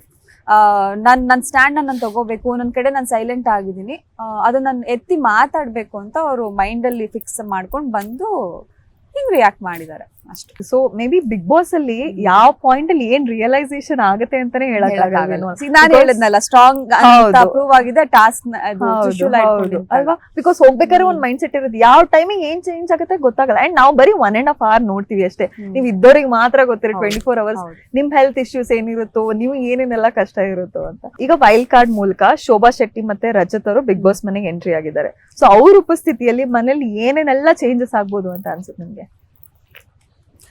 Shobha Shetty ಅವ್ರದ್ದು ತುಂಬಾ ಸ್ಟ್ರಾಂಗ್ ಇದಾರೆ ಅಂತ ಅನಿಸ್ತು. ಅಂಡ್ ನಿನ್ನೆ ಒಂದು ಎಪಿಸೋಡ್ ಮಂಜಣ್ಣ ಮತ್ತು ಅವ್ರದ್ದು ಕಾನ್ವರ್ಸೇಷನ್ ನೋಡಿದಾಗ, ಮಂಜಣ್ಣ ಯೂಶ್ವಲಿ ಅವ್ರ ಹತ್ರ ಯಾರು ಅಷ್ಟೊಂದು ಮಾತಾಡಕ್ ಹೋಗಿ ಅವ್ರು ಜಗಳ ಆಡ್ದಾಗ ಇನ್ಕ್ಲೂಡಿಂಗ್ ಮೀ ಯಾರಷ್ಟು ಆರ್ಗ್ಯೂ ಮಾಡ್ತಾರೆ ಅಂತ ಸೈಲೆಂಟ್ ಆಗ್ಬಿಡ್ತಾ ಇದೆ. ಬಟ್ ಶೋಭಾ ವಾಸ್ ಲೈಕ್ ಕೇಳಿಸ್ಕೊಳ್ಳಿ ಅಂತ ನಾನು ಹಿಂಗೆ ನೋಡ್ತಾ ಇದ್ದೆ.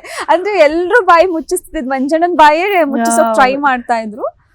ಓಕೆ, ಲೈಕ್ ಯಾರಿಗೂನು ಎದ್ರಲ್ಲ, ವೆರಿ ಡೇರಿಂಗ್ ನೇಚರ್ ಅಂತ ಅನಿಸ್ತು. ನೋಡ್ಬೇಕು, ಮೇ ಬಿ ಇಂಟ್ರೆಸ್ಟಿಂಗ್ ಆಗಿರುತ್ತೆ ಅವ್ರೊಳಗೆ ಹೋದಲ್ಲಿ. ಓಕೆ, ರಜತ್ ಅವ್ರ ಬಗ್ಗೆ ಏನು? ರಜತ್ ಅವ್ರ ಬಗ್ಗೆ ನಂಗೆ ಅಷ್ಟೊಂದು ಐಡಿಯಾ ಇಲ್ಲ. ಹೋಗಿದ ತಕ್ಷಣ ಏನು ಅನು ಅಂತ ನೋಡ್ತಾ ಇದ್ದೆ ನಾನು. ಅವ್ರೊಳಗೆ ಹೋಗಿದ ತಕ್ಷಣನೇ ಅಷ್ಟು ಅವ್ರ ಬಗ್ಗೆ ನಂಗೆ ಅಷ್ಟು ಗೊತ್ತಿಲ್ಲ. But Shobha was like daring personality ಅಂತ ಅನ್ಸುತ್ತೆ. ಓಕೆ, ಹಾಸ್ಪಿಟಲ್ ಅಂತ ಬಿಗ್ ಬಾಸ್ ಮನೆಯಿಂದ ಹೊರಗಡೆ ಹೋಗಿ ಬಂದ್ರು ಚೈತ್ರ ಅವರು. ಅಂಡ್ ಹೋಗ್ ಬಂದಾದ್ಮೇಲೆ ಸ್ಪರ್ಧಿಗಳ ಬಗ್ಗೆ ಏನೇನೋ ಮಾತಾಡಿದ್ರು ಅಂತ ಸುದೀಪ್ ಸರ್ ಕೋಪಕ್ಕೆ ಕೂಡ ಕಾರಣ ಆಯ್ತು. ಬಿಕಾಸ್ ಅದು ಬಿಗ್ ಬಾಸ್ ಪ್ರೋಟೋಕಾಲ್ ಬ್ರೇಕ್ ಮಾಡ್ದಾಗೆ ಅಲ್ವಾ, ಬಿಕಾಸ್ ಹೊರಗಡೆ ಏನ್ ಸುದ್ದಿನೂ ಕೂಡ ಒಳಗಡೆ ತರೋಂಗಿಲ್ಲ. ಸೊ ನಿಮ್ಗೆ ಅವ್ರು ತುಂಬಾ ಕ್ಲೋಸ್ ಫ್ರೆಂಡು. ಸೊ ಅವ್ರು ಆ ತರ ಮಾಡಿದ್ದು ನಿಮ್ಗೆ ಹೇಗೆ ಅನ್ನಿಸ್ತು? ನಾನು ಅಲ್ಲೇ ಹೇಳ್ದೆ, ಅವ್ರು ಶಿ ಫೆಲ್ಟ್ ಬ್ಯಾಡ್ ಅಲ್ವಾ, ಆಳ್ತಾ ಇದ್ರು. ನಾನು ಸಮಾಧಾನ ಮಾಡಿದೆ. ಸುದೀಪ್ ಸರ್ ಬಂದು ಅವ್ರ ಸ್ಟ್ಯಾಂಡ್ ಅವ್ರು ಹೇಳಲೇಬೇಕು. ಅವ್ರ ಮಾತನ್ನ ತಿಳುವಳಿಕೆ ಹೇಳಿದರೆ ದೊಡ್ಡವರು. ನಾವು ಕೆಲವೊಮ್ಮೆ ನಾವು ಮಾಡೋ ತಪ್ಪು ನಮಗ್ ಗೊತ್ತಾಗಿರಲ್ಲ, ನಾವೇನೋ ಮಾಡಕ್ ಹೋಗಿ ಅದಿನ್ನೇನೋ ಆಗಿರತ್ತೆ, ನಾವ್ ಮಾಡಿದ್ದೆ ಸರಿ ಅಂತ ನಾವ್ ಅನ್ಕೊಂಡಿರ್ತೀವಿ. ಅದನ್ನ ತಿಳುವಳಿಕೆ ಹೇಳಿದ್ದಾರೆ. ಆಮೇಲೆ ಆ ಡಿಸ್ಕಷನ್ ಬಗ್ಗೆ ಯಾರು ಮಾತಾಡಬಾರ್ದು ಅಂತ ಎಲ್ಲಾರ್ಗು ಹೇಳಿದ್ದಾರೆ. ನಿಂಗೆ ಯಾರು ಏನು ಪ್ರಾಬ್ಲಮ್ ಮಾಡಲ್ಲ, ಅವ್ರೊಂದು ಹೇಳಿದನ್ನ ಮನ್ಸಿಗೆ ಹಾಕೊಂಡು ನೋವು ಪಡೋದಕ್ಕಿಂತ ತಿತ್ಕೊಂಡು ಮುಂದೆ ಹೆಜ್ಜೆ ಇಡು ಅಂತ ನಾನು ಸಮಾಧಾನ ಅಲ್ಲೇ ಮಾಡಿದೆ. ಬಟ್ ಈ ವಾತಾವರಣದಲ್ಲಿ ಹೆಂಗಿರೋದು ಅಂತ she was feeling bad. That's okay, ಆಗೋಗಿದೆ ತಪ್ಪು. ನಿನ್ಗೂ ಅಂದ್ರೆ ನಿನ್ ಪಾಪ ಅವಳು ಎರಡ್ ತರನು ನಾವು ಯೋಚನೆ ಮಾಡ್ಬೋದು. ಇಲ್ಲಿರೋರು ಚೇಂಜ್ ಆಗ್ಲಿ, ಅವ್ರಿಗೆ ಒಳ್ಳೇದಾಗ್ಲಿ ಅಂತಾನು ಹೇಳಿರ್ಬೋದು ಆ ಮೈಂಡ್ ಸೆಟ್ ಇಂದ.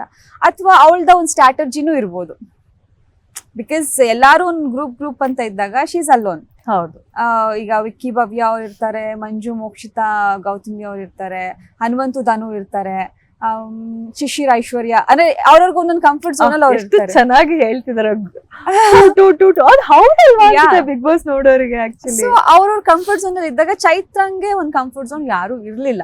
ಸೊ ಮೇ ಬಿ ಅವಳು ಹೈಲೈಟ್ ಆಗ್ಬೇಕು, ಅವಳಿಗೆ ಮನೇಲಿ ಸರ್ವೈವ್ ಆಗ್ಬೇಕು ಅಂತ ಏನೋ ಸ್ಟ್ರಾಟಜಿನೂ ಉಪಯೋಗಿಸಿರ್ಬೋದು. ಅದು ಅವಳ ಮೈಂಡ್ ಸೆಟ್ ನಮಗ್ ಗೊತ್ತಿಲ್ಲ, ಜಡ್ಜ್ ಮಾಡಕ್ ಆಗಲ್ಲ. Okay, because may be Bigg Boss ಮನೆಯಲ್ಲಿ ಇರೋವರ್ಗು ಎಷ್ಟು ಆಗುತ್ತೋ ಅದೆಲ್ಲವನ್ನೂ ಕೂಡ ನಾವು ಸರಿ ಮಾಡ್ಕೊಂಡು ಹೋಗ್ತಾನೆ ಇರ್ಬೇಕಾಗುತ್ತೆ ಅನ್ಸುತ್ತೆ ಅಲ್ವಾ? ಹೌದು, ತಪ್ಪು ಅಲ್ಲಿ ಏನ್ ಗೊತ್ತಾ, ನಾವ್ ಮಾಡ್ಬೇಕು ಅಂತ ಮಾಡಲ್ಲ. ಈಗ ಬಿಗ್ ಬಾಸ್ ಸಿಚುಯೇಷನ್ಸ್ ನ ಕೊಟ್ಟಿಲ್ಲ ಅಂತಂದ್ರೆ ಎಲ್ಲಾರು ಆರಾಮಾಗಿ ಕೈ ಹಿಡ್ಕೊಂಡು ಊಟ ಮಾಡ್ಕೊಂಡು ಆಟ ಆಡ್ಕೊಂಡು ರೆಸಾರ್ಟ್ ಬಂದಿದ್ ಫೀಲ್ ಅಲ್ಲಿ ಇರ್ತಾರೆ. ಅವ್ರ ಸಿಚುಯೇಷನ್ಸ್ ನ ಕ್ರಿಯೇಟ್ ಮಾಡ್ತಾರೆ, ಅದನ್ನ ಹ್ಯಾಂಡಲ್ ಹೆಂಗ್ ಮಾಡ್ತಾರೆ ಅಂತ ನಮ್ ಕೈಲಿ ಇರುತ್ತೆ. ಈಗ ನಾನು ಅಲ್ಲೇ ಇದ್ದೆ, ನಾನೇ ಅಷ್ಟೊಂದು ಜಗಳ ಆಡ್ಲಿಲ್ಲ. ಹೌದು, ಅದು ನಾನ್ ಹ್ಯಾಂಡಲ್ ಮಾಡ್ತಿದ್ರಿ. ಕೆಲವರು ಕಿರ್ಚಾಡ್ತಾರೆ, ಅದು ಅವ್ರು ಹ್ಯಾಂಡಲ್ ಮಾಡೋ ರೀತಿ ಅಷ್ಟೇ. ಸಿಚುಯೇಷನ್ಸ್ ಅವ್ರು ಕೊಡ್ತಾರೆ, ನಾವ್ ಅದನ್ನ ಹೇಗ್ ತಗೋತೀವಿ ಅಂತ ನಮ್ ಕೈಲಿ. ಮಾನಸ್ ಅವರು ಮನೇಲಿದ್ದಾಗ ನೀವು ಅವ್ರಿಗೆ ಪರ್ಸನಲ್ ಕಾಸ್ಟ್ಯೂಮ್ ಡಿಸೈನರ್ ಆಗಿದ್ರೆ, ಇದನ್ನ ಹೊರಗಡೆ ನೋಡಿರೋ ವೀಕ್ಷಕರಿಗೂ ತುಂಬಾ ಖುಷಿ ಆಗಿತ್ತು. ಅಯ್ಯೋ ಎಷ್ಟ್ ಚಂದ ಕ್ಯೂಟ್ ಆಗಿರ್ತಾರಲ್ವಾ ಮಾನಸ್ ಅವ್ರ ಜೊತೆ ಅಂತ. ಸೊ ಈ ಬಗ್ಗೆ ಏನ್ ಹೇಳ್ತೀರಾ? ನಂಗೆ ಮಾನಸ ತುಂಬಾ ಇಷ್ಟ ಆಗ್ತಿದ್ರು. ಅಂಡ್ ಜಾಸ್ತಿ ಜಗಳ ಅವಳು ನನ್ ಜೊತೆನೆ ಮಾಡ್ತಾ ಇದ್ದಿದ್ದು, ಗೊತ್ತಿಲ್ಲ ಯಾಕೆ ಅಂತ. ಬಟ್ ಒಳಗ ನನ್ಗಿಂತ ಚಿಕ್ಕವರು ಮಾನಸ. ಒಂಥರ ಮುದ್ದು ಹುಡುಗಿ, ರೇಗ್ಸೋದು ಜಾಸ್ತಿ, ರೌಡಿ ತರ ಓಡಾಡೋಳು ಒಳಗಡೆ ಎಲ್ಲ. ಒಂಥರ ಅವಳ ಮನ್ಸು ಒಂಥರ ಇನ್ನೋಸೆಂಟ್ ಅನ್ಸುತ್ತೆ. ಆಚೆ ಸಿಕ್ಕಾಪಟ್ಟೆ ಘಾಟಿ ಮಾತಾಡೋದೆಲ್ಲ, ಬಟ್ ಹಾರ್ಟ್ಲಿ ತುಂಬಾ ಒಳ್ಳೆಯವಳು ಅಂತ ಅನ್ಸ್ತಾ ಇತ್ತು. ಆಮೇಲೆ ಫೀಲ್ ಮಾಡ್ಕೊಳ್ಳೋಳು ಸಮಟೈಮ್ಸ್, ನನ್ ಗಂಡ ಬರೀ ಬಟ್ಟೆ ಕಳ್ಸಿದಾನೆ, ಆಕ್ಸೆಸರೀಸ್ ಕಳ್ಸಿಲ್ಲ, ಅದಿಲ್ಲ ಇದಿಲ್ಲ. ನಾನು ಮನ್ಸ ಕಮ್ ನಿಂಗೆ ಏನ್ ಬೇಕು ತಗೋ, ಇಲ್ಲಿ ಏನು ಹೆಸಿಟೇಟ್ ಮಾಡ್ಕೊಂಬೇಡ, ಎಲ್ಲ ನಿಂದೆ ಅನ್ಕೊ, ನಾನು ಎಲ್ಲಾನು ಯೂಸ್ ಮಾಡಲ್ಲ. ಅದ್ರೆ ಇಷ್ಟಿಷ್ಟು ಇರ್ತಾ ಇತ್ತು, ಯಾವ್ದು ಹಾಕ್ತಾ ಇಲ್ಲ. ಇವಾಗ್ಲೂ ನಾನೇನು ಆಕ್ಸೆಸರಿ ಹಾಕಿಲ್ಲ, ತಗೊಂಡೋಗಿರ್ತಿದ್ದೇವೆ ಏನಕ್ಕಾದ್ರೂ ಬೇಕಾಗತ್ತೆ ಅಂತ. ಅದನ್ನ ಯೂಸ್ ಮಾಡು ನೀನು ಅಂತ. ಇದು ಸಮ್ಟೈಮ್ಸ್ ಡಿಸೈನರ್ಸ್ ನನಗೆ ಕಳಿಸೋದು ಎಕ್ಸ್ಟ್ರಾ ಆಪ್ಷನ್ಸ್ ಕಳಿಸ್ತಾ ಇದ್ರು ನನಗೆ. ಒಂದೇನಾದ್ರು ಇಷ್ಟ ಆಗಿಲ್ಲ ಅಂದ್ರೆ ಇನ್ನೊಂದು ಹಾಕ್ಲಿ ಅಂತ ಆಪ್ಷನ್ಸ್ ಇರ್ತಿತ್ತಲ್ಲ, ನಾನು ತಗೋ ನಿಂಗೆ ಯಾವ್ದು ಬೇಕು ಚೂಸ್ ಮಾಡ್ಕೋ, ಅಂಡ್ ಕ್ರೀಮ್ಸ್ ಇರ್ಬೋದು, ಏನಾದ್ರೂ ಇರ್ಬೋದು, ತಗೋ. ಅದಕ್ಕೆ ಆಡಿಯನ್ಸ್ ಇಷ್ಟ ಆಗ್ತಿದೆ. ಬಿಕಾಸ್ ಬರೀ ಮನೆ ಅಂತಾನೆ ಇಲ್ಲ, ನಮ್ಮ ಹತ್ರ ಎಷ್ಟೇ ಇದ್ರು ಕೂಡ ಇನ್ನೊಬ್ರಿಗೆ ಕೊಡೋ ಭಾವ ಎಲ್ರೂ ಅಲ್ಲೂ ಇರಲ್ಲ ಅಲ್ವಾ. It's very rare. ನನ್ನ ಹತ್ರ ಇದ್ರು ಕೂಡ ನಾನ್ ಯಾಕೆ ಕೊಡ್ಲಿ ಅಂತ ಇದ್ರು ಕೂಡ ಅಷ್ಟು ಉದಾರತೆಯಿಂದ ಕೊಟ್ಟಿದ್ದಕ್ಕೆ ಅನ್ಸುತ್ತೆ. ಮೇ ಬಿ ಅವರಿಗೆ ನೋಡೋರಿಗೆ ಖುಷಿ ಆಗ್ತಾ ಇತ್ತು. ನಂಗೆ ಮಾನಸ ಪರ್ಸನಲಿ ಇಷ್ಟ ಆಗ್ತಾ ಇದ್ರು, ಅದಕ್ಕೆ ಒಂಥರ ಮುದ್ದು. ಓಕೆ, ಈ ಬಾರಿಯ ಬಿಗ್ ಬಾಸ್ ಅಂತ ತಗೊಂಡ್ರೆ ಜಗದೀಶ್ ಅವ್ರ ವಿಚಾರ ಪ್ರಸ್ತಾಪ ಆಗದೆ ಬಿಗ್ ಬಾಸ್ ಮುಗಿಯೋದಿಲ್ಲ. ಒಂದ್ ಹಂತದಲ್ಲಿ ಬಿಗ್ ಬಾಸ್ ಗೆ ಫುಲ್ ಸವಾಲ್ ಹಾಕ್ಬಿಟ್ಟಿರೋರು. ಇದ್ರ ಬಗ್ಗೆ ನಿಮ್ಗೆ ಏನ್ ಅನ್ಸುತ್ತೆ? ಅದೆಲ್ಲ ಬಂದಿದ್ಯಾ? ಎಲ್ಲ ಬಂದಿದೆ. ಓಕೆ, ಗೊತ್ತಿಲ್ಲ. ಅವರು ದಿನ ಕಿರ್ಚಾಡೋರು ಬಿಗ್ ಬಾಸ್ನೇ ಕೊಂಡ್ಕೊಂಡ್ಬಿಡ್ತೀನಿ ಅಂತೆಲ್ಲ. ನಾನು ರೇಗಿಸ್ತಾ ಇದ್ದೆ, ಎಷ್ಟು ಕೋಟಿ ಇಟ್ಟಿದ್ದೀರಾ, ಇರಿ ನಾನು ನಿಮ್ ಮೇಲೆ ಕೇಸ್ ಹಾಕ್ತೀನಿ, ಹೋಗ್ಬಿಟ್ಟು ಐ ಟಿ ರೈಡ್ ಮಾಡಿಸ್ತೀನಿ ಅಂತೆಲ್ಲ ರೇಗಿಸ್ತಾ ಇರ್ತಿದ್ದೆ. ಅವ್ರು ನನ್ ಜೊತೆನೆ ಜಗಳ ಆಡಿಲ್ಲ ಪ್ರಾಬಬ್ಲಿ ಒಳಗಡೆ, ಎಲ್ಲರೊಟ್ಟಿಗೂ ಕಿರ್ಚಾಡ್ ಕುಗಾಡಿದಾರೆ. ಈವನ್ ಐಶ್ವರ್ಯ ಕಂಡ್ರೆ ಅವ್ರಿಗೆ ಇಷ್ಟ, ಬಟ್ ಐಶ್ವರ್ಯನು ತುಂಬಾ ಜಗಳ ಆಡಿದಾರೆ ಅವ್ರ ಜೊತೆ. ಅನುಷಾ ಒಬ್ಳೆ ಜಗಳ ಆಡ್ದಲ್ಲೇ ಇರೋದು ಜಗದೀಶ್ ಸರ್ ಅದು. ಬಿಕಾಸ್ ನಾನೇನು ಯೋಚನೆ ಮಾಡ್ತಿದ್ದೆ ಅಂದ್ರೆ, ತುಂಬಾ ಕ್ಯೂಟ್ ಆಗಿ ಇರೋರು ಬೆಳಗಿಂದ ಸಂಜೆವರೆಗೂ, ಸಾಯಂಕಾಲ ಆದ್ರೆ ಒಬ್ರು ನುಡ್ಕೋರು ಜಗಳಕ್ಕೆ ಯಾರು ಸಿಗ್ತಾರೆ ಅಂತ. ಆಮೇಲೆ ಅವ್ರಿಗೂ ಐ ಡೋಂಟ್ ನೋ, ಅದೊಂದ್ ಸಾಂಗ್ ಅಲ್ಲೂ ಬರ್ದಿದ್ದಾರೆ ಮಂಜು ಅವರು, ಬೆಳಗ್ಗೆ ಎಲ್ಲ ಮಗು ತರ ಇರ್ತಾರೆ, ರಾತ್ರಿ ಎಲ್ಲ ಹಿಂಗ ಆಡ್ತಾರೆ ಅಂತ. ಆತರ ನನ್ನ ಹತ್ರ ಯಾವಾಗ್ಲೂ ಆಡ್ತಿಲ್ಲ. ನಂಗೆ ಒಂದೊಂದ್ ಕಡೆ ಬೇಜಾರಾಗೋದು, ಇಡೀ ಮನೆ ಎಲ್ಲ ಅವ್ರನ್ನ ಹೇಟ್ ಮಾಡ್ತಿರುತ್ತೆ ಪಾಪ ಅವರು ಅಂತ ಅಂದ್ಬಿಟ್ಟು ನಾನು ಸುಮ್ನೆ ಆಗ್ತಾ ಇದ್ದೆ. ಓಕೆ, ಬಿಕಾಸ್ ನಾವು ಹೊರಗಡೆ ನೋಡೋರಿಗೆ ಏನ್ ಅನ್ಸುತ್ತೆ ಅಂದ್ರೆ, ಯಪ್ಪ ಏನ್ ಧೈರ್ಯ ಈ ಮನುಷ್ಯಂಗೆ, ಬಿಗ್ ಬಾಸ್ ಹೆಂಗ್ ಸವಾಲ್ ಆಗ್ತಾರೆ ಅಂತ. ನೀವು ಒಳಗಡೆ ಇದ್ದೋದನ್ನೆಲ್ಲ ನೋಡೋರಿಗೆ ನಿಮ್ಗೆ ಏನ್ ಮೈಂಡ್ ಸೆಟ್ ಓಡ್ತಿತ್ತು? ನಾನು ಯೂಶಲಿ ಜಗಳಗಳಾದಾಗ 1-2 ಸಲ ಹೋಗಿ ಬಿಡ್ಸಕ್ ಹೋಗ್ತೀನಿ. ಯಾವಾಗ್ಲೂ ಅದೇ ಜಗಳ ಆಡಕ್ ಹೋದಾಗ ನೀವು ಆಡ್ಕೊಳ್ಳಿ ಅಂತ ಅಂದ್ಬಿಟ್ಟು ಸುಮ್ನೆ ಸೈಲೆಂಟ್ ಆಗಿ ಕೂತಿರ್ತಿದ್ದೆ. ನಮ್ಮ ಮಮ್ಮಿ ಲೆಟರಲ್ಲಿ ಬರ್ದ್ ಕಳ್ಸಿದ್ರು, ಹಂಗೆಲ್ಲ ಸೈಲೆಂಟ್ ಆಗಿ ಇರ್ಬಾರ್ದು, ಅನ್ಯಾಯ ಆಗ್ತಿದ್ರೆ ಹೋಗ್ಬಿಟ್ಟು ಅದ್ರ ಪರವಾಗಿ ಮಾತಾಡ್ಬೇಕು ನೀನು ಅಂತ ಹೇಳಿದ್ರು. ಕೇಳಿಸ್ಕೊಂಡ್ರೆ ಮಾತಾಡ್ಬೋದು, ಕೇಳಿಸ್ಕೊಳ್ದೆ ಅವ್ರ ಪಾಡ್ಗೋ ಅವ್ರ ಹೆಂಗ್ ಜಗಳ ಆಡ್ತಿರ್ತಾನೆ ಅಂದ್ರೆ, ಯಾರು ಮಾತಾಡೋದು ಯಾರಿಗೂ ಕೇಳಿಸಲ್ಲ. ಎಲ್ಲಾರು ಒಂದು 5-6 ಜನ ಒಟ್ಟೊಟ್ಟಿಗೆ ಬಂದು ಏನು ಹಂಗೆ ಹಿಂಗೆ ನಾನು ಅದು ಇದು ಎಲ್ಲ ಹೇಳ್ಕೊಂತಿರ್ತಾರೆ. ಒಬ್ರಿಗೂ ಅರ್ಥ ಆಗ್ತಿರಲ್ಲ. ಬಿಗ್ ಬಾಸ್ ಜೋರಕ್ಕೆ ಸದ್ದು ಕುಳಿತುಕೊಳ್ಳಿ ಅಂತಾರೆ. 2 times ರಿಪೀಟ್ ಮಾಡಿದೆ. ನನ್ಮೇಲೆ ಎಲ್ಲಾರು ಸೈಲೆಂಟ್ ಆಗ್ತಾರೆ. ಸೊ ಆತರ ಜಗಳ ಆಡ್ತಾ ಇದ್ರು. ನನಗೇನ್ ಜಾಸ್ತಿ ಇನ್ವಾಲ್ವ್ ಆಗ್ತಿಲ್ಲ. ಅದು ಅನ್ನೆಸೆಸರಿ ಜಗಳ. ಅದ್ ಹೆಂಗಾಗ್ತಿತ್ತು ಅಂತಂದ್ರೆ, ನಾಮಿನೇಷನ್ಸ್ ಅಂತ ಒಂದು ಶಿಶಿರ್ ಅವ್ರು ನಾಮಿನೇಟ್ ಮಾಡ್ತಾರೆ ಧರ್ಮನ್ನ. ಅದಕ್ಕೆ ರೀಸನ್ ಧರ್ಮ ಕೇಳ್ತಿರ್ತಾರೆ, ಯಾಕೆ ನಾಮಿನೇಟ್ ಮಾಡಿದ್ರಿಂದ. ಅದಕ್ಕೆ ಜಗದೀಶ್ ಏನೋ ರೇಗಿಸ್ತಾ ಇರ್ತಾರೆ. ಮಾನ್ಸ ಅವರು ಧರ್ಮಣ್ಣ ಮುಗೀತಾ, ನಾವ್ ಹೋಗ್ಬೇಕು ಲಿವಿಂಗ್ ಏರಿಯಾ, ಅಂದ್ರೆ ನಮ್ ಕೆಲ್ಸ ನಾವ್ ಮಾಡ್ಬೇಕು ಅಂತ. ಅದಕ್ಕೆ ಜಗದೀಶ್ ಅವ್ರು, ನಾನು ನಿನ್ನ ಹತ್ರ ಮಾತಾಡ್ತಿಲ್ಲ ಅಮ್ಮ, ಧರ್ಮನ ಹತ್ರ ಮಾತಾಡ್ತಿದ್ದೀನಿ ಅಷ್ಟೇ. ಹಂಗೆ ಏನು ಏನು ಏನು ಏನು ಅನ್ಕೊಂಡು ಜಗಳನೇ ಆಗೋಯ್ತು. ಅಂದ್ರೆ ನಾನ್ ಕುತ್ಕೊಂಡು ನೋಡ್ತಿದ್ದೀನಿ, ಏನಿದು 1 ನಿಮಿಷಕ್ಕೆ ಹಿಂಗ್ ಇಷ್ಟು ಜೋರ್ ಜಗಳ ಆಡ್ತಿದಾರ, ಹೊಡ್ದಾಡೋ ಲೆವೆಲ್ಗೆ. ಬಟ್ ಎಲ್ಲ ಜೋಬಲ್ ಕೈ ಇಟ್ಕೊಂಡು ಕಂಟ್ರೋಲ್ ಮಾಡ್ಕೋತಾ ಇರೋದು ಕೋಪನ. ಸೊ ದಟ್ ಅನ್ನೆಸೆಸರಿ ಜಗಳ ಅದು. ಓಕೆ, ಜಗದೀಶ್ ಅವ್ರು ಹೇಳೋ ಪ್ರಕಾರ ನಾನು ಎಲ್ಲಾ ಕಂಟೆಸ್ಟೆಂಟ್ಸ್ ಗಳನ್ನು ಟ್ರ್ಯಾಪ್ ಮಾಡಿದೆ ಅಂತ ಹೇಳಿದ್ರು. ಸೊ ಇದು ಅವ್ರ ಓವರ್ ಕಾನ್ಫಿಡೆನ್ಸ್ ಅಂತ ಅನ್ಸುತ್ತಾ, ಹೇಗೆ ನಿಮ್ಗೆ? ಅದು ಅವರ ಪರ್ಸನಾಲಿಟಿ. ಎಲ್ರಿಗೂ ಅವ್ರವ್ರದೇ ಆದ ಪರ್ಸನಾಲಿಟಿ. ಈಗ ನಾನ್ ನಂದೇ ಆದ ರೀತಿಯಲ್ಲಿ ಇರ್ತೀನಿ, ವಿಕ್ರಮ್ ಅವ್ರ ರೀತಿಯಲ್ಲಿ ಇರ್ತಾರೆ, ಜಗದೀಶ್ ಅವ್ರ ರೀತಿನಲ್ಲಿ ಇರ್ತಾರೆ ಅಷ್ಟೇ. ಗೊತ್ತಿಲ್ಲ. ಓಕೆ, ನಿಮ್ ಪ್ರಕಾರ ಏನ್ ಅನ್ಸುತ್ತೆ, ಅವ್ರು ಟ್ರ್ಯಾಪ್ ಮಾಡಿದ್ದಾರೆ ಅಂತ ಅನ್ಸುತ್ತಾ? ಈ ಸಲ ಇರೋ ಕಂಟೆಸ್ಟೆಂಟ್ಸ್ ಎಲ್ಲಾರು ಸಿಕ್ಕಾಪಟ್ಟೆ ಮೆಚುರಿಟಿ ಇರೋಂಥವ್ರು. ಎಲ್ಲಿ ಯಾವಾಗ ಏನ್ ಮೂವ್ಸ್ ತಗೋಬೇಕಂತ ಪ್ರತಿಯೊಬ್ಬರಿಗೂ ಗೊತ್ತು. ಅವ್ರದೇ ಆದ ಕ್ಲಾರಿಟಿ ಇದೆ. ಹೆಂಗೆ ಟ್ರಾಪ್ ಮಾಡೋವರೆಗೂ ಅಲೋ ಮಾಡ್ತಾರೆ. ಓಕೆ, ಬಿಕಾಸ್ ನಿಮ್ಗೆ ಹೊರಗಡೆಯಿಂದ ಬಂದವರಿಗೆ ನೀವೇ ಕಾರಣ ಇದಾರಲ್ಲ, ಟ್ರಾಪ್ ಮಾಡಿದ್ರೆ ನಾನ್ ಯಾಕಮ್ಮ ಹೀಗಿರ್ತಿದ್ದೆ ಅನ್ಕೊಂಡು ಅಂತ. ಓಕೆ, ಸೊ ಮಾನಸ ಮತ್ತು ಚೈತ್ರ ಅವ್ರದ್ದು ಬಾಚಾಳಿತನದಿಂದ ಜಗದೀಶ್ ಅವರೊಂದಿಗಿನ ಜಗಳ ದೊಡ್ಡ ಆಯ್ತು ಅನ್ನೋದು ಅಭಿಪ್ರಾಯ ಇದೆ ನಮ್ಮೆಲ್ಲ ವೀಕ್ಷಕರಿಗೂ ಕೂಡ. ಅವ್ರಿಬ್ರು ಮಾತಾಡಿ ಹಿಂಗೆ ಜಗದೀಶ್ ಅವ್ರ ಜೊತೆಗೆ ಜಗಳ ದೊಡ್ಡ ಆಗಿದೆ.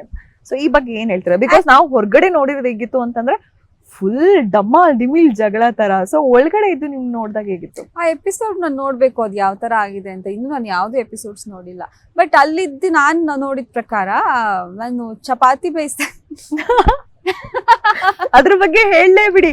ನಾನೇ ನನ್ನ ಫ್ರೆಂಡ್ಸಿಗೆ ಹೇಳಿದೀನಿ, ಊರು ಮುಳುಗೋಗ್ಲಿ, ಎಷ್ಟ್ ಆರಾಮಾಗಿ ಚಿಲ್ಲಾಗಿದ್ದಾರೆ ನೋಡಿ. ನಾನ್ ಪಾಡಿಗೆ ನನ್ ಚಪಾತಿ ಬೇಯಿಸ್ತಾ ಇದ್ದೆ, ಐ ಮೀನ್ ಹೊಸಿತಾ ನಿಂತಿದ್ದೆ. ಸಡನ್ ಆಗಿ ಜಗಳ ಆಗ್ತಾ ಇತ್ತು, ಜೋರ್ ಏನೋ ಮಾಡ್ಕೊ ಇವ್ರದ್ದು ಇದ್ದಿದ್ದೆ ಅಂತ ಅನ್ಕೊಂಡು ನಾನು ಸುಮ್ನೆ ಇದ್ದೆ ಅಲ್ಲಿ.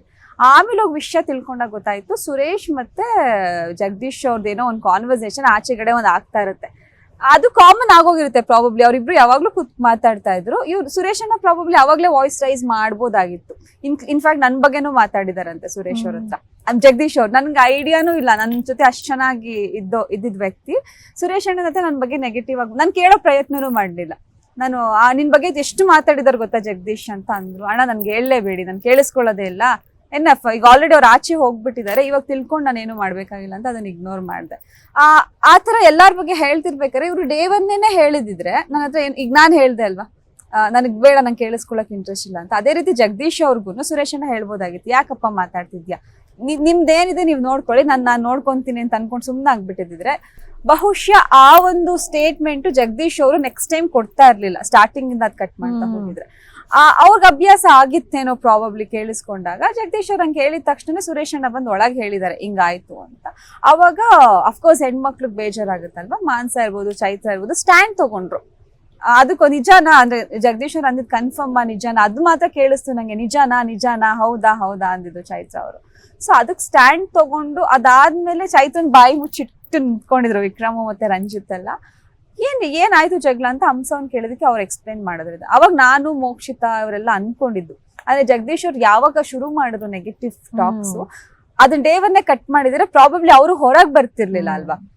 ಅದೇ ಅವ್ರಿಗೆ ರಿಯಲೈಸ್ ಆಗ್ಬಿಡ್ತಾ ಇತ್ತು, ನೋ ಹಿಂಗ ಮಾಡಕ್ ಬಿಟ್ಟು ಅಂತ ಫೀಲ್ ಆಗುತ್ತೆ. ಅದೇ ಒಂದ್ಸಲ 2 ಸಲ ಅವ್ರು ಹೇಳ್ಕೊಂಡ್ಬಿಟ್ಟಾಗ ಓಕೆ ಯಾರು ಏನು ಅಂತ ಇಲ್ಲ ಅಂತ ನೆಕ್ಸ್ಟ್ ಟೈಮ್ ಅವ್ರು ಅದನ್ನೇ ಮಾಡಿ ಪ್ರಾಬ್ಲಿ ಆಚೆ ಬರೋ ತರ ಆಯ್ತು. ಇಲ್ಲಾಂದ್ರೆ ಮೇ ಬಿ ಅವ್ರು ಟಾಪ್ 5 ಇರುವಂತ ಕಂಟೆಸ್ಟೆಂಟ್, ಯಾಕಂದ್ರೆ ತುಂಬಾ ಟ್ಯಾಲೆಂಟ್ ಇತ್ತು ಅವರಿಗೆ. ಒಂದೊಂದು ಮಾತುಗಳು ನೋಡಿ, ನಮ್ ಕೋಪದ ನಿಯಂತ್ರಣ ತಪ್ಪಿ ಈ ತರ ಮಾತಾಡಿದಾಗ ಆಚೆ ಬರುವಂತ. ಅವ್ರ ಜೊತೆಗೆ ರಂಜಿತ್ ಅವರು ಕೂಡ ಬಂದ್ರು. ಪಾಪ ಅವರು ತುಂಬಾ ಕನ್ಸುಗಳನ್ನ ಹೊತ್ಕೊಂಡ್ ಬಂದಿದ್ರು, ಲೈಫಲ್ಲಿ ಏನೋ ಒಂದ್ ಮಾಡ್ಬೇಕು ಅಂತ ಅನ್ಕೊಂಡ್ ಬಂದಿದ್ರು. ಆ ಕಾರಣಗಳಿಂದ ಅವರು ಆಚೆ ಬರೋ ತರ ಆಯ್ತು, ಒಂದ್ ಸಣ್ಣ ಎಡವಟ್ಟಿಂದ. ಇದು ಎಷ್ಟೊಂದ್ ಜನಕ್ಕೆ ಲೆಸನ್ ಆಗಿರುತ್ತೆ ಅಲ್ವಾ. ಒಂದ್ ತಪ್ಪು ನಾವು ಮಾಡಿದ್ರೆ ಇಂತ ಒಂದ್ ದೊಡ್ಡ ಆಪರ್ಚುನಿಟಿ ಅಥವಾ ಏನ್ ಬೇಕಾದ್ರೂ ಆಗ್ಬೋದು. ನಾನು 50 ದಿನ ಇದ್ರು ನಂಗೆ ಫೀಲ್ ಆಗ್ತಿದೆ ಅಷ್ಟೇ ನನ್ಗೆ ಇರಕ್ಕಾಗಿದ್ದು ಅಂತ. ಸೊ ಅವ್ರ ಸೆಕೆಂಡ್ ವೀಕ್ಗೆ ಬಂದಾಗ ಅವ್ರಿಗೆ ಎಷ್ಟು ನೋವಾಗಿರ್ಬೋದು ಅಲ್ವಾ. ಓಕೆ, ಸೊ ನಟಿ ಯಮುನಾ ಶ್ರೀನಿಧಿ ಅವರು ಫಸ್ಟ್ ವೀಕ್ ಅಲ್ಲೇ ಎಲಿಮಿನೇಟ್ ಆಗಿ ಹೊರಗಡೆ ಬಂದ್ರು ಬಿಗ್ ಬಾಸ್ ಇಂದ. ಸೊ ನಿಮ್ ಪ್ರಕಾರ ಅವರು ಅಂದ್ರೆ ಫಸ್ಟ್ ವೀಕ್ ಅಲ್ಲೇ ಎಲಿಮಿನೇಟ್ ಆಗುವಂತ ಕಂಟೆಸ್ಟೆಂಟ್ ಹೇಗೆ? ನೋ ವೇಸ್, ನಮ್ಗಿಂತ ತುಂಬಾ ಎನರ್ಜಿ ಇರುವಂತ ಲೇಡಿ ಅವರು. ನಂಗೆ ತುಂಬಾ ಇಷ್ಟ ಅವ್ರಂದ್ರೆ. ಏನ್ ಒಳ್ಳೆ ನವಿಲ್ ತರ ಡ್ಯಾನ್ಸ್ ಮಾಡೋರು, ಟಾಸ್ಕ್ ಅಂತ ಬಂದಾಗೆಲ್ಲ ಹೈ ವೋಲ್ಟೇಜ್ ಪವರ್ ತರ ಟಾಸ್ಕ್ ಗಳನ್ನ ಆಡೋರು. ಮಾತು ಅಷ್ಟೇ, ಯಾರ ಹತ್ರ ಆರ್ಗ್ಯುಮೆಂಟ್ಸ್ ಅಂತ ಬಂತು ಅಂತಂದ್ರೆ ಸಖತ್ತಾಗಿ ಆರ್ಗ್ಯೂ ಮಾಡೋರು. ಅಂಡ್ ಮೋಟಿವೇಶನ್, ಐ ಮೀನ್ ಕೆಲವೊಬ್ರು ಲೋ ಫೀಲ್ ಆದಾಗ ಮೋಟಿವೇಟ್ ಮಾಡೋರು, ಎಲ್ಲ ಕ್ವಾಲಿಟೀಸ್ ಇದ್ದಂತ ವ್ಯಕ್ತಿ ಅವರು. ಐ ಡೋಂಟ್ ಥಿಂಕ್ ಫಸ್ಟ್ ವೀಕಿಗೆ ಅವ್ರು ಆಚೆ ಹೋಗುವಂತ ಕಂಟೆಸ್ಟೆಂಟ್ ಅಂತ. ಓಕೆ, ಬಿಗ್ ಬಾಸ್ ಮನೇಲಿ ಯಾವ್ದಾದ್ರು ವಿಚಾರಕ್ಕೆ ಯಾರಿಗಾದ್ರೂ ಸಾರಿ ಕೇಳುವಂತದ್ದು ಏನಾದ್ರು ಇದೆಯಾ, ಅಥವಾ ಅಂತ ಸಂದರ್ಭ ಯಾವತ್ತಾದ್ರೂ ಬಂದಿತ್ತಾ? ನಾನ್ ಸಾರಿ ಮಂಜಣ್ಣಂಗ್ ಕೇಳಿದ್ದೆ ಒಂದ್ಸಲ. ಯಾಕಂದ್ರೆ ಒಂದ್ ಅವಾರ್ಡ್ ತರ ಏನೋ ಒಂದ್ ಬರುತ್ತೆ, ಈ ಮನೆಯ ನಾನ್ಸೆನ್ಸ್ ಕಂಟೆಸ್ಟೆಂಟ್ ಯಾರು, ವಿಷಯಕಾರಿ ಯಾರು, ಆಮೇಲೆ ನಾಲಾಯಕ್ ಯಾರು, ಈ ತರ ಅಂತ ಒಂದಷ್ಟು ಅವಾರ್ಡ್ಸ್ ಗಳನ್ನ ಕೊಡ್ತಾರೆ ವೀಕೆಂಡ್ ಎಪಿಸೋಡ್ಸ್ ನಲ್ಲಿ. ಅಲ್ಲಿ ಫಸ್ಟ್ ನಾನೇ ನಾಮಿನೇಟ್ ಆಗದೆ ಇರೋರೆಲ್ಲ ಫಸ್ಟ್ ಕೂತಿರ್ತಾರೆ, ನಾಮಿನೇಟ್ ಆಗಿರೋರು ಮಧ್ಯದಲ್ಲಿ ಕೂತ್ಕೊಂಡಿರ್ಬೇಕು. ಸೊ ಫಸ್ಟ್ ನಾನೇ ಆ ವೀಕಲ್ಲಿ ನಾನು ನಾಮಿನೇಟ್ ಆಗಿರ್ಲಿಲ್ಲ, ಫಸ್ಟ್ ನಾನೇ ಕೂತಿದ್ದೆ. ಆ ಫಸ್ಟ್ ಕ್ವಶನ್ ನನಗೆ ಕೇಳ್ಬಿಟ್ರು ಸುದೀಪ್ ಸರ್, ಈ ಮನೆಯ ಮನ ಮೆಚ್ಚಿದ ನಾನ್ಸೆನ್ಸ್ ಕಂಟೆಸ್ಟೆಂಟ್ ಯಾರು, ದಿಸ್ ವಾಸ್ ದ ಕ್ವಶನ್. ಅದಕ್ಕೆ ಅವ್ರಿಗೆ ಅವಾರ್ಡ್ ಕೊಡ್ಬೇಕು. ನನಗೆ ಸಡನ್ ಸರ್ ಯಾರು ಇಲ್ಲ ಸರ್ ಆ ಥರದವ್ರು ಅಂತ ಅಂದೆ. ಅನುಷಾ ಅವರೇ, ಇಲ್ಲಿ ನಿಂತ್ಕೊಂಡು ಹಂಗಿದ್ದಿದ್ರೆ ನಾನು ಇಲ್ಲಿ ಕಂಟಿನ್ಯೂಸ್ ಆಗಿ ನಿಂತ್ಕೊಂಡು ನಿಮ್ಗೆ ಹೇಳೋ ಅವಶ್ಯಕತೆ ಇಲ್ಲ. ಅದನ್ನ ಹೇಳಿದ್ರೆ ಹೇಳ್ಬೇಕು, ನೀವು ಹಂಗೇನು ಹೇಳಲ್ಲ ಅಂದ್ರೆ ಒಂದಷ್ಟು ಬುದ್ಧಿ ಮಾತು ಹೇಳ್ತಾರೆ. ಸಡನ್ ಆಗಿ ಏನ್ ಹೇಳ್ಬೇಕು ಗೊತ್ತಾಗಲ್ಲ. ಮಂಜಣ್ಣ ಅವರು ತುಂಬಾ ಫೌಲ್ಸ್ ಗಳನ್ನ ಮಾಡ್ತಾ ಇರ್ತಾರೆ ಎಷ್ಟೊಂದು ಟಾಸ್ಕ್ಗಳಲ್ಲಿ. ಆ ಉದ್ದೇಶಕ್ಕೋಸ್ಕರ ನಾನು ನಾನ್ಸೆನ್ಸ್ ಕಂಟೆಸ್ಟೆಂಟ್ ಅಂತ ಬಂದಾಗ ನಾನು ಮಂಜಣ್ಣ ಅಂತ ಅಂದ್ರೆ ಸುದೀಪ್ ಸರ್ ಹೇಳಿದಕ್ಕೆ ನರ್ವಸ್ ಆಗೋಯ್ತು, ಹೇಳ್ಬಿಟ್ಟೆ ಮಂಜಣ್ಣ ಅಂತ. ಬಟ್ ಅದಾದ್ಮೇಲೆ ಅವ್ರು ತುಂಬಾ ಫೀಲ್ ಮಾಡ್ಕೊಂಡಿದ್ರು. ಆಯ್ತು, ಅವ್ರು 2 ಅವಾರ್ಡ್ ಬರುತ್ತೆ, ಸೆನ್ಸ್ಲೆಸ್ ಪ್ಲಸ್ ವಿಷಕಾರಿ ಅಂತ. ಅವರು ನನ್ ಬೆಡ್ ಪಕ್ಕಾನೇ ಇರೋದು. ನಂಗೆ ಕೇಳಿಸ್ತಾ ಇತ್ತು, ಅವ್ರು ಅಳ್ತಾ ಇದ್ರು, ಫೀಲ್ ಮಾಡ್ಕೋತಾ ಇದ್ರು. ಅವತ್ತಿನ ದಿನ ಎದ್ದಿರ್ತಾ ಇದ್ದವ್ರು, ಅವತ್ತು ಬೇಗ ಮಲಗ್ಬಿಟ್ರು. I feel really sad. ಹಿಂಗೆ ಹೇಳಿದಕ್ಕೆ ಅವರಿಗೆ ಹರ್ಟ್ ಆಯ್ತೇನೋ, ತುಂಬಾ ಎಮೋಷನಲ್ ಆದ್ರೇನೋ ಅಂತ. ಇವನ್ ಚೈತ್ರ ಧರ್ಮ ಅವ್ರ ಹತ್ರನೂ ಡಿಸ್ಕಸ್ ಮಾಡಿದೆ, ಮಂಜಣ್ಣಂಗೆ ನಾನು ಅದು ಹೇಳ್ಬಾರ್ದಾಗಿತ್ತು. ಬಟ್ ಯಾರ್ಗ್ ಹೇಳ್ಬೇಕು ಅಂತಾನೂ ಗೊತ್ತಿಲ್ಲ, ಯಾರ್ ಸೆನ್ಸ್ಲೆಸ್ ಅಂದ್ರೆ ಹೆಂಗೆ ಡಿಸೈಡ್ ಒಬ್ರ ಹೆಸರು ತಗೊಳ್ಳೇಬೇಕಾಗುತ್ತೆ. ಬೇಜಾರಾಯ್ತೇನೋ ಅಂತ ಅನ್ಕೊಂಡು ಹೋಗಿ ಕಿಚನ್ ಅಲ್ಲಿ Manjanna I am so sorry, ನನ್ಗೆ ಅಲ್ಲಿ ಗೊತ್ತಾಗ್ಲಿಲ್ಲ ಏನ್ ಹೇಳ್ಬೇಕು ಅಂತ. ಹಾಗೆ ಹೇಳ್ದೆ, ದಯವಿಟ್ಟು ಬೇಜಾರ್ ಮಾಡ್ಕೋಬೇಡಿ ಅಂತ ಹೇಳಿದ್ದುಂಟು. ಆದ್ರೂ ಅವ್ರು ಅದನ್ನ ಕನ್ಸಿಡರ್ ಮಾಡ್ಲಿಲ್ಲ. ಟಾಸ್ಕ್ ಅಲ್ಲೆಲ್ಲ ಅದನ್ನೇ ಹೇಳಿ ಹೇಳಿ ಹೇಳಿ ಹೇಳಿ ನನ್ ಮನ್ಸಿಗೆ ನೋವಾಗ್ತಾ ಇತ್ತು. ಓಕೆ, ಈಗ ಪ್ರೆಸೆಂಟ್ ಆಗಿ ಯಾರಿಗಾದ್ರೂ ಸಾರಿ ಕೇಳೋದಿದ್ಯಾ? ಇಲ್ಲ, ಎಲ್ಲ ಅಲ್ಲೇ ಕ್ಲಿಯರ್ ಮಾಡ್ಲಿ. ಬಿಗ್ ಬಾಸ್ಗೆ ಸಾರಿ ಕೇಳ್ತೀನಿ. ಬಿಗ್ ಬಾಸ್ ನೀವೇನೋ ಒಂದು ಎಕ್ಸ್ಪೆಕ್ಟೇಷನ್ ಇಟ್ಕೊಂಡು ಒಳಗೆ ಕಳ್ಸಿದ್ರೇನೋ ಪ್ರಾಬಬ್ಲಿ, ಅದನ್ನ ನಾನು 100% ಕೊಡ್ಲಿಲ್ಲ, ಅದಕ್ಕೆ ನಾನು ಇವತ್ತು ಇಲ್ಲಿ ಬಂದು ಕೂತ್ಕೊಂಡಿದ್ದೀನಿ ಅಂತ ಅನ್ಸುತ್ತೆ. ಸೊ ಒಬ್ಬರು ವೀಕ್ಷಕಿಯಾಗಿ ಅಂಡ್ ಕಂಟೆಸ್ಟೆಂಟ್ ಆಗಿ ಈ ಬಿಗ್ ಬಾಸ್ ಶೋನ ನೀವ್ ಹೇಗ್ ಜಡ್ಜ್ ಮಾಡ್ತೀರಾ?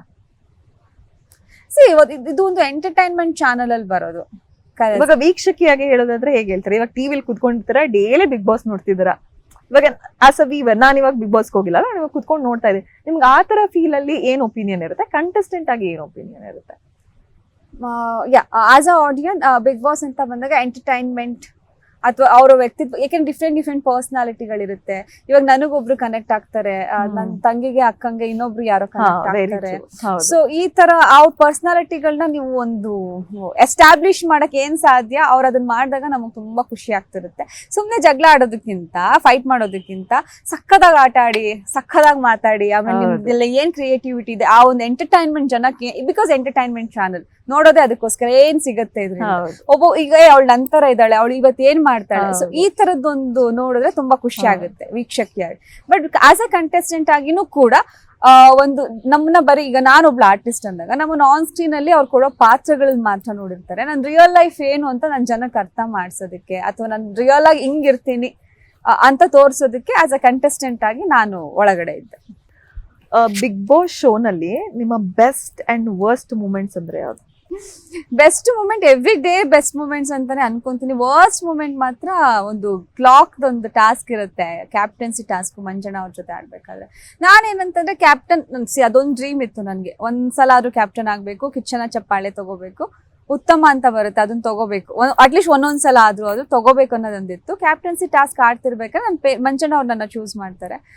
ಅವ್ರನ್ನ ಟಾರ್ಗೆಟ್ ಮಾಡ್ಬೇಕು ಅಂದ್ರೆ, ಸೋಲಿಸ್ಬೇಕು ಅಂತ ಅಂದ್ಬಿಟ್ಟು ಎಲ್ಲಾನು ನನಗೆ ಬೀಳುತ್ತೆ ಏಟ್ಗಳು. ಆದ್ರೆ ಪಿಲ್ಲೋ ತಗೊಂಡು ಹೊಡಿಯೋದು, ಎಷ್ಟು ಬೆದ್ದಿದ್ದೀನಿ ಅಂತಂದ್ರೆ ಇವತ್ತಿಗೂ ಆ ಪೇನ್ ಹೋಗಿಲ್ಲ. ಅದೇನ್ ಸ್ಪೈನಲ್ ಕಾರ್ಡ್ ಅಲ್ಲಿ ಏರ್ಬೋನ್ ಏನಾದ್ರು ಕ್ರ್ಯಾಕ್ ಆಗಿದೆಯೋ ಅನ್ನೋ ಗೊತ್ತಿಲ್ಲ. ಬಟ್ ಡಾಕ್ಟರ್ ಹೇಳ್ತಾರೆ ಇಲ್ಲ, ಕ್ರ್ಯಾಕ್ ಆಗಿದ್ರೆ ನೀವು ಕುತ್ಕೊಳ್ಳೋಕ್ಕೂ ಆಗಲ್ಲ, ಸಮ್ ಮಸಲ್ ಏನೋ ಇದಾಗಿರುತ್ತೆ, ಕ್ರ್ಯಾಂಪ್ ಆಗಿರುತ್ತೆ, ನೋಡೋಣ ಅಂತ. ಅದೊಂದು ಸ್ಕ್ಯಾನ್ ಮಾಡಿಸ್ಬೇಕು ನಾನು. ಅದು ವರ್ಸ್ಟ್ ಮೂಮೆಂಟ್, ನಂಗೆ ಸಿಕ್ಕಾಪಟ್ಟೆ ನೋವಾಗಿತ್ತು. ಆದ್ರೂ ನಾನು ಯಾರ ಜೊತೆಗೂ ಜಗಳ ಆಡ್ಲಿಲ್ಲ. ಎಲ್ಲರಿಗೂ okay, task, it's a game, ಹೋಗ್ಲಿ ಬಿಡಿ ಅಂತ ಅನ್ಕೊಂಡು ನಂಗೆ ಕ್ಷಮಿಸ್ಬಿಟ್ಟು ಸುಮ್ಮನೆ ಆಗ್ಬಿಟ್ಟೆ. ಅವತ್ತು ಜಗಳ ಆಡ್ಬೋದಾಗಿತ್ತು ಎಲ್ಲರ ಮೇಲೂ. ಅಂಡ್ ಹೊಡೆದಿದ್ದು ವಿಕ್ಕಿನ ಈಸ್ ಲೈಕ್ ಮೈ ಬ್ರದರ್, ಅಣ್ಣ ಅಂತಾನೆ ಕರಿತೀನಿ. ಅವರು ಹೊಡೆದ್ರು, ನಾನು ಅಲ್ಲೂ ಯಾರು ಅದೇ ಬಿದ್ದಲ್ವ, ಯಾರು ಹೊಡೆದಿದ್ದು ಅಂತ ಹಿಂಗ್ ನೋಡಿದ್ರೆ ವಿಕ್ಕಿ. ಏನ್ ರಿಯಾಕ್ಟ್ ಮಾಡ್ಬೇಕು ಗೊತ್ತಾಗ್ಲಿಲ್ಲ ನನಗೆ. ಎಮೋಷನ್ಸ್ ಇನ್ನ ಪೈಲ್ ಅಪ್ ಆಗಿರುತ್ತೆ. ಐ ಫೀಲ್ ಸೋ ಬ್ಯಾಡ್. ಅದು ವರ್ಸ್ಟ್ ಮೂಮೆಂಟ್ ನನ್ಗೆ. ಬೆಸ್ಟ್ ಮೂಮೆಂಟ್ ತುಂಬಾ ಇದೆ. ಎವ್ರಿ ಡೇ ಏನಾದ್ರು ಒಂದು ಬೆಸ್ಟ್ ಮೂಮೆಂಟ್ ಇರ್ತಾ ಇತ್ತು. Okay, because as a audience ನನಗೆ ಆ ಕ್ಲಾಕ್ ನೋಡಿದಾಗ ಬಿದ್ಬಿಡ್ತೀರಾ ಅಂತ ಅನ್ಕೊಂಡಿದ್ದೆ. ಅಂಡ್ ಅದನ್ನ ಮತ್ತೆ ಎದ್ರಿ. ಸೊ ಎಲ್ಲಾ ವೀಕ್ಷಕರು ಹೇಗ್ ಅನ್ಸಿತ್ತು ಅಂತಂದ್ರೆ, you should not give up, ನಿಮ್ಗೆ ಎಷ್ಟೇ ಕಷ್ಟ ಆದ್ರೂ ಕೂಡ ಅಂತ. ನೀವು ಅದಾದ್ಮೇಲೆ ಅದನ್ನ ಫುಲ್ ತಗೊಂಡ್ಬಿಟ್ರೆ ಸಿದ್ಧಾಂತ ತರ, ನಾನ್ ಏನ್ ಬಂದ್ರು ಬಿಡೋದೇ ಇಲ್ಲ ಗೇಮ್ ಅಲ್ಲಿ ಅಂತ. That was a very brave move ಅಂತಾನೆ ಹೇಳ್ಬೋದು ಆಕ್ಚುಲಿ. ಟು ಬಿ ಹಾನೆಸ್ಟ್, ನಾನು ಸ್ಪೋರ್ಟ್ಸ್ ಅಲ್ಲಿ ಸ್ವಲ್ಪ ಹಿಂದೆ. ನಾನು ಸ್ಕೂಲಲ್ಲೂ ಅಷ್ಟೇನಾದ್ರೂ ಇತ್ತು ಸ್ಪೋರ್ಟ್ಸ್ ಅಂತಂದಾಗ ಆ ಕ್ಲಾಸ್ನ ಬಂಕ್ ಮಾಡ್ಬಿಡ್ತಾ ಇದ್ದೆ, ಯಾರು ಹೋಗ್ತಾರೆ ಬಿಸಿಲಲ್ಲಿ, ಆಗಲ್ಲ ಅಂತ. ಬಟ್ ಇಲ್ಲಿ ಬಿಗ್ ಬಾಸ್ ಹೌಸ್ ಅಲ್ಲೇ ಅನ್ಸುತ್ತೆ ನಾನು ಎಲ್ಲಾ ಟಾಸ್ಕ್ ಗಳನ್ನ ಆಡ್ಬೇಕು ಅಂತ ಡಿಸೈಡ್ ಮಾಡ್ಕೊಂಡು ಹೋಗ್ತಾ ಇದ್ದಿದ್ದು. ಬಿಕಾಸ್ ಹೊರಗಡೆ ಆದ್ರೆ ಆಗ್ತಿಲ್ಲ ಅಂದ್ರೆ ಬಿಟ್ಬಿಡ್ತೀವಿ, ಗಿವ್ ಅಪ್ ಮಾಡ್ಬಿಡ್ತೀವಿ ಅಲ್ವಾ. ಅವಾಗ ಅಷ್ಟು ಕೋಟ್ಯಾಂತರ ಜನ ನೋಡ್ತೀರಾ. ಅದೆಲ್ಲ ತಲೆಗ್ ಬರಕ್ಕಿಂತ ನನಗ್ ನೋವಾಗಿದೆ ಅಂದ ತಕ್ಷಣ ಎಷ್ಟು ತಾನೇ ತಡ್ಕೊಳಕ್ ಆಗುತ್ತೆ ಅಲ್ವಾ. ಮನೆ ಒಳಗಡೆ ಹೆಂಗೆ ಇವಾಗ ಕ್ಯಾಶುಯಲ್ ಆಗಿ ಕುತ್ಕೊಂಡು, ಇವಾಗ ಅನ್ಸುತ್ತೆ ನಾನು ಮೈಕ್ ಹಾಕಿದ್ದೀನಿ, ಕ್ಯಾಮ್ರಾ ಇದೆ, ನಾನು ಮಾತಾಡ್ತಿದ್ದೀನಿ. ಆ ಮನೆ ಒಳಗಡೆ ನಿಮಗೆ ಅಷ್ಟು ಕ್ಯಾಮ್ರಾ ಇದ್ರು ಆ ಕಾನ್ಶಿಯಸ್ ಇರಲ್ಲ. ಕ್ಯಾಮ್ರಾ ಇದೆ, ನಾನು ಕರೆಕ್ಟ್ ಆಗಿ ಮಾತಾಡ್ಬೇಕು, ಕ್ಯಾಮ್ರಾ ಇದೆ, ನಾನು ಹಿಂಗಿರ್ಬೇಕು. ಯಾರು ಕೆಲವೊಬ್ರು ಮಾತ್ರ ಕ್ಯಾಮ್ರಾ ಹತ್ರ ಮಾತಾಡ್ಕೊಂಡು ಕ್ಯಾಮ್ರಾನೇ ಫ್ರೆಂಡ್ ಮಾಡ್ಕೊಂಡು ಇರ್ತಾರೆ. ಅಂದ್ರೆ ಅವ್ರಿಗೆ ಇದಿರುತ್ತೆ ಕಾನ್ಶಿಯಸ್. ನನಗಂತೂ ಅಂಡ್ ಕೆಲವ್ರಿಗಂತೂ ಇರೋದೇ ಇಲ್ಲ ಆ ಮನೆ ಒಳಗಡೆ, ಗೊತ್ತಾಗೋದೇ ಇಲ್ಲ. ನನಗೆ ಅನ್ಸ್ತಾ ಇರುತ್ತೆ ಈ ಮೂಮೆಂಟು ಹಾಕಿದ್ರಾ. ಈಗ ಮೊನ್ನೆ TRP ಅಂತ ಅಂದ್ಬಿಟ್ಟು ಸುದೀಪ್ ಸರ್ ಕೇಳಿದ್ರಲ್ವಾ, ಅದು ಕ್ಯಾಶುಯಲ್ ಟಾಕ್ ಆಯ್ತಾ, ಅದನ್ನು ಟೆಲಿಕಾಸ್ಟ್ ಆಗಿದೆ ಅಂತಂದಾಗ ಕೆಲವೊಮ್ಮೆ ಆತರ ಕಾನ್ಶಿಯಸ್ ಇರಲ್ಲ. ಕ್ಯಾಮ್ರಾ ಇದೆ, ನೋಡ್ತಿರ್ತಾರೆ ಜನ ಅನ್ನೋ ಕಾನ್ಶಿಯಸ್ ಅಲ್ಲಿ ಮರ್ತೋಗುತ್ತೆ. 2-3 ದಿನ ಅಷ್ಟೇ, ಅದು 2-3 ದಿನ ಮಾತ್ರ ನಮ್ಮನ್ನ ಜನ ನೋಡ್ತಾ ಇದ್ದಾರೆ ಆಚೆ, ಆಮೇಲೆ ಹೋಗ್ಬಿಡುತ್ತೆ. Okay. So Bigg Boss exposure ಅನ್ನೋದು ನಿಮ್ಮ ವೈಯಕ್ತಿಕ ಬದುಕಿಗೆ ಹಾಗೂ ಸಿನಿಮಾ ಜರ್ನಿ ಅಂದ್ರೆ ಆಕ್ಟಿಂಗ್ ಜರ್ನಿಗೆ ಎಷ್ಟು ಹೆಲ್ಪ್ ಆಗುತ್ತೆ? ಅದೇ ನಾನು ಅವಾಗ್ಲೇ ಹೇಳ್ದಂಗೆ ಸಿನಿಮಾಗಳೇ ಒಂದ್ ತೂಕ ಆದಾಗ ಬಿಗ್ ಬಾಸ್ ಜರ್ನಿ ನಂಗೆ ಇನ್ನೊಂದು ತೂಕ, ಎರಡು ಈಕ್ವಲ್ ಆಗಿ ನನಗೆ ಸಿಕ್ತು ಅಂತ ಹೇಳ್ಬೋದು. ಇಷ್ಟು ಸಿನಿಮಾಗಳು ಮಾಡಿದ್ರು ಜನಗಳ ಪ್ರೀತಿ ಇಷ್ಟೊಂದು ಸಿಕ್ಕಿರ್ಲಿಲ್ಲ ನನಗೆ. ಈ ಕಲರ್ಸ್ ಕನ್ನಡ ಇಂದ ಬಿಗ್ ಬಾಸ್ ವೇದಿಕೆಯಿಂದ ಅವ್ರು ನನಗೆ ಕ್ರಿಯೇಟ್ ಮಾಡಿಕೊಟ್ಟಂತ ಲೈಫ್ ಇದು. ಅಷ್ಟು ಪ್ರೀತಿಸ್ತಾ ಇದಾರೆ ಜನ, ಅವ್ರ ಮನೆ ಮಗಳಾಗಿ ಅಕ್ಸೆಪ್ಟ್ ಮಾಡಿದ್ದಾರೆ ಅಂತಂದ್ರೆ ಆ ವೇದಿಕೆಯಿಂದ ಕಾರಣ ಆಯ್ತು. ತುಂಬಾ ಖುಷಿ ಆಗುತ್ತೆ. ಅವ್ರಿಗೆ ಲೈಫ್ ಲಾಂಗ್ ಚಿರಋಣಿ ಆಗಿರ್ಬೇಕು ಆ ಒಂದು ವೇದಿಕೆಗೆ ನಾನು. ಎಷ್ಟೇ ಪ್ರಾಜೆಕ್ಟ್ಸ್ ಮಾಡಿದ್ರು ಈ ಒಂದು ಎಕ್ಸ್ಪ್ಲೋಷನ್ ನನಗೆ ಸಿಕ್ಕಿರ್ಲಿಲ್ಲ ಇಷ್ಟು ವರ್ಷಗಳಿಂದ, ಅದ್ ಸಿಕ್ತು. ಅದಕ್ಕೆ ಕಾರಣ ಆಗಿದ್ದ ಅವರು. ಖುಷಿ ಆಗುತ್ತಲ್ವಾ, ಎಷ್ಟು ಚೆನ್ನಾಗಿ ಆ ಒಂದು ಮೆಸೇಜಸ್ ನೋಡ್ಬೇಕು ನೀವು. ಅಂಡ್ ನಮ್ಮ ಫೋನ್ ನಲ್ಲೇ ಎಷ್ಟೊಂದ್ ಜನ ಮಾತಾಡದೆ ಇರೋಂಥವ್ರು ಅಂಡ್ ಬಿಗ್ ಬಿಗ್ ಪರ್ಸನಾಲಿಟೀಸ್ ಗಳೆಲ್ಲ ನನಗ್ message, I become fan for your personality, ಎಂತ ಒಳ್ಳೆ ವ್ಯಕ್ತಿತ್ವ ಅಮ್ಮ ನೀನು, ಇಷ್ಟೊಂದು ಒಳ್ಳೆ ವ್ಯಕ್ತಿತ್ವ, ನಾನು ನೀನು ಆಟಿಟ್ಯೂಡ್ ಅನ್ಕೊಂಡಿದ್ದೆ, ನಿನ್ಗೆ ನೀನು ನೋಡಿದಾಗ ಆಟಿಟ್ಯೂಡ್ ಅನ್ಸ್ತೀಯಾ, ಬಟ್ ಸೀರಿಯಸ್ಲಿ ಕೈ ಮುಗಿತೀನಿ ನಿನ್ ಕ್ಯಾರೆಕ್ಟರ್ಗೆ ಅಂತ ಮೆಸೇಜಸ್ಗಳು. I show you. ಇನ್ನೂ ಓಪನ್ ಮಾಡಿಲ್ಲ, ಎಲ್ಲ ನೋಟಿಫಿಕೇಶನ್ಸ್ ಅಲ್ಲಿ ನೋಡಿದ್ವಿ, ನಂಗೆ ಖುಷಿ ಆಯ್ತು ಇವ್ರುಗಳೆಲ್ಲ ಈ ತರ ಮೆಸೇಜ್ ಮಾಡ್ತಾ ಇದಾರ ಅಂತ. ಇನ್ನೊಂದು 20 ವರ್ಷಕ್ಕಾಗುವಷ್ಟು ಪಾಸಿಟಿವಿಟಿ ಎಲ್ಲ ಇವಾಗ್ಲೇ ಬಂದಿರುತ್ತೆ. ಓಕೆ, ಬಿಗ್ ಬಾಸ್ ಮುಂದಿನ ಸೀಸನ್ ಇಂದ ತಾವು ನಿರೂಪಣೆ ಮಾಡಲ್ಲ ಅಂತ ಹೇಳಿದ್ದಾರೆ ಸುದೀಪ್ ಸರ್.